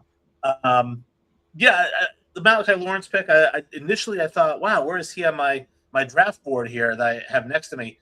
He was 54th, and so I was like, all right, well, there's still other guys on the board. Like in particular, one that stood out to me was where's he here? Zion Young. Like I like Zion Young a lot. So I was like, oh, I was surprised that he kind of went above there. But again, it's the 32nd pick. You just won the Super Bowl. Like you can do whatever you want. You know what I mean? You don't really have a ton of holes. Maybe back because you lost Kenneth Walker, so maybe, there, but again, you're not taking a running back at 32. There's nobody on the board that's worth taking there. Just take whoever you feel like. And if anyone says, hey, I don't like that pick, just hit him in the face with the Lombardi trophy. I like that. I like that. Don't throw it from one ship to another, right? Or one boat to another. Don't be doing that. But you can hit him in the face with it. This was a cheese play. I have him in my top 30, and I just really like him. And they lost Bowie Mafe. I'm like, why not? Let's get Malachi Lawrence in there. All right. So we know that Cheese is going to do he just did you just did offensive players, right, Cheese? And you're going to do defensive players tomorrow. That's correct, right? Correct. And DeAndre Pons is my number 3 corner. Yes. Okay. So Wayne, tell me what the sporting spot is that you have created again, and where did that name come from? That's an unusual name. Tell me where that came from. Yeah, so Anubis Sports, it's crazy because when I first started coming up with my own website, it's like I want to come up with a website where we're going to do that, and I was trying to find, initially I started off with Outside the Pocket Sports, and I was going to have a logo that was, just kind of a silhouette of Michael Vick, right? And it was going to be Outside the Pocket Sports, Outside the Pocket Takes, right? And as you guys know, when you start a website, the first thing you got to look for is the domain name. And Outside the Pocket Sports was going to cost like $5,000. And I was like, I'm just starting this business. So I had to try to find a domain name that was not going to cost me an arm and a leg, but two, that I could come up with a cool logo for. And Anubis is my favorite deity of all time. Mainly because there's nothing cooler than a ripped dude with a jackal head. Like that's just awesome. And so I thought, well, that's going to be my logo. And then AnubisSports.com. That's just kind of grew from there. Okay, that's fantastic. I really like that. I wasn't sure what Anubis was and what it meant, and I wondered if there was other people who were thinking the same thing. So I wanted to give you a few seconds to explain. Med knew what it was. He was up there like, yeah, he knew exactly what it was. So Med, give us your social medias again real quick, sir, and then tell us what you think about this pick, Malachi Lawrence, edge from Central Florida to the Seattle Seahawks. You can find me on Wednesday nights at Fun Football Podcast with my buddy Isaac, who is also a Green Bay Packers fan. And for me, you can find me at Nerdcadia Stands on Twitter and Nerdcadia1 on YouTube. And as far as the Malachi Lawrence thing, I mean, I'm looking at the player comp right now. Boy Mafi is actually his player comp. So they basically just one went out the door, another one comes in. But no, this is a great pickup. I mean, if it's already comping to where he is the player that is leaving out, I mean, that says enough right there, don't it? Plus also 4.5 speed coming off the edge. That's pretty good. Yeah. He had an amazing workout. Yeah. All right. So I want to say, as you know, as we wrapping this thing up here, we're getting close to 4 hours here. So I want to make sure we wrap it up before the 4 hour mark. Right. So I want to work with Med more on All Gloves Off Sports Media and his buddy over at what was it again? The YouTube channel you guys have? Fun Football Podcast. All right. Actually, I talked to him and was like, man, I can't find Med anywhere. Where in the world is this guy? And he was the one that actually connected me to the new thing that you're doing and everything else. So I appreciate that and being able to get in contact with you again. Wayne, I'm really looking forward to reading some of these articles on your website. I mean, CEO of the site and everything else, man, I applaud you. Fantastic. You went out on the limb. You said, hey, I'm going to do my own thing. I'm going to design my own stuff. And I love that. So I want to be able to work with you. I want to be able to bring some of your writers on to All Gloves Off Sports Media. We're going to be doing a lot of different things. So we'll be able to work with both of you gentlemen, and I certainly appreciate both of you. And then I guess, there's Cheese down here in the corner. So anyway, you're good. You know how much I love you, buddy. Okay, so we've taken all of the 32 teams, and I want to ask one final question of each of you, and then we're going to bid everybody adieu, and we're going to thank them all for sticking with us for 4 hours almost here. So here's the question. This is the one that I thought was the most interesting one. So what affects your decision more? And Wayne, we'll start with you. We'll go to Med, then we'll finish out with Cheese. What affects your decision more? The talent that the actual player has, the good or bad that he does off the field, or the bloodline that he comes from? Wayne, which one of those three actually has you or affects your decision more when you're drafting? I mean, it's going to be the talent, right? I mean, again, it's kind of a give and take, right? Obviously, if you're talking about off the field stuff, if he's got issues, you have to weigh that because you don't want to end up drafting somebody who you're going to have to suspend in a year or cut in a year, or who ends up like on the Raiders where they had like 4 first-round picks in a row that just didn't pan out because they got arrested or whatnot, right? So, but they're all talented. But I think number one is talent, because that's really what it boils down to in this league. It's a professional league. You have to have a certain level of talent, a certain level of ability to play in this league, because I don't care if you're the nicest guy in the world. Tim Tebow might be the nicest guy in the world when you think about it, right? He's so, never says a bad thing about anybody, never says a bad thing about his teammates, but the guy can't throw a football, right? So, I want him as my quarterback. I want him as my best friend. I just don't want him as my quarterback. So definitely talent's number one. Okay, I understand. So Med, I think I'm going to rephrase the question a little bit. Wayne has me rephrase the question here. So which one is number one, which one's number two, and which one's number three? The talent, the good or bad on and off the field, or the bloodline which they come? Which one is 1, 2, and 3 for you, Med? Well, the bloodline doesn't really matter because you look at Michael Jordan's kids, they didn't do anything in basketball. So, but as far as talent is the biggest thing, but you want to be able to actually see what they could do on the field. You look at like Lawrence Phillips from way back in the day with the Rams. He was the greatest. He's coming out of Nebraska, was supposed to be the next biggest thing at running back, but he literally got suspended and arrested 3 times in his rookie year, and his career just Cyril got derailed after that. So it's a little bit of everything, but I do agree with Wayne. You gotta go with the talent. There's a difference between Travis Kelce and Noah Gray. There's a difference between Isaiah Likely and just another name out there. I can't think of one right now because it's midnight. So yeah, I get it. But all right, yeah. so oh come on, Med. I Ronnie appreciate James. your opinion. Do what? Ronnie James. There you go. Yeah. So Cheese, when we talk about people's character and their character issues or a great character, do we only lean in the great character of people when they don't have as much talent? Is that when that really comes up? Yeah, probably. Yeah. But Wayne said you got to weigh everything. But the most important thing, and I say this over and over again, but some teams don't get it, is the film. Watch them play college football. Watch everything they do in every situation. It's a number one thing. And then when they work out and they're either more or less athletic than you think, or, right where they should be. But if they're more or less athletic than they should be, then go back and watch again. And it's like, do I miss something? Should I move them down on board? Should I move them up my board? Like, that's what you should do. But the number one thing is film, but character is really important. Certain teams, maybe not the Chiefs, but certain teams, it's more important than others. So you have to weigh all of that. And you mentioned bloodline. There are teams that might move up players because who their father is, because their father's a good player. They'll move up those players on their draft board. So bloodline is a factor for some teams. All right, guys. Hey, I want to thank you guys all for being there. Med, Wayne, Cheese, thank you guys very much. Also, thank you to Clint, who was with us earlier.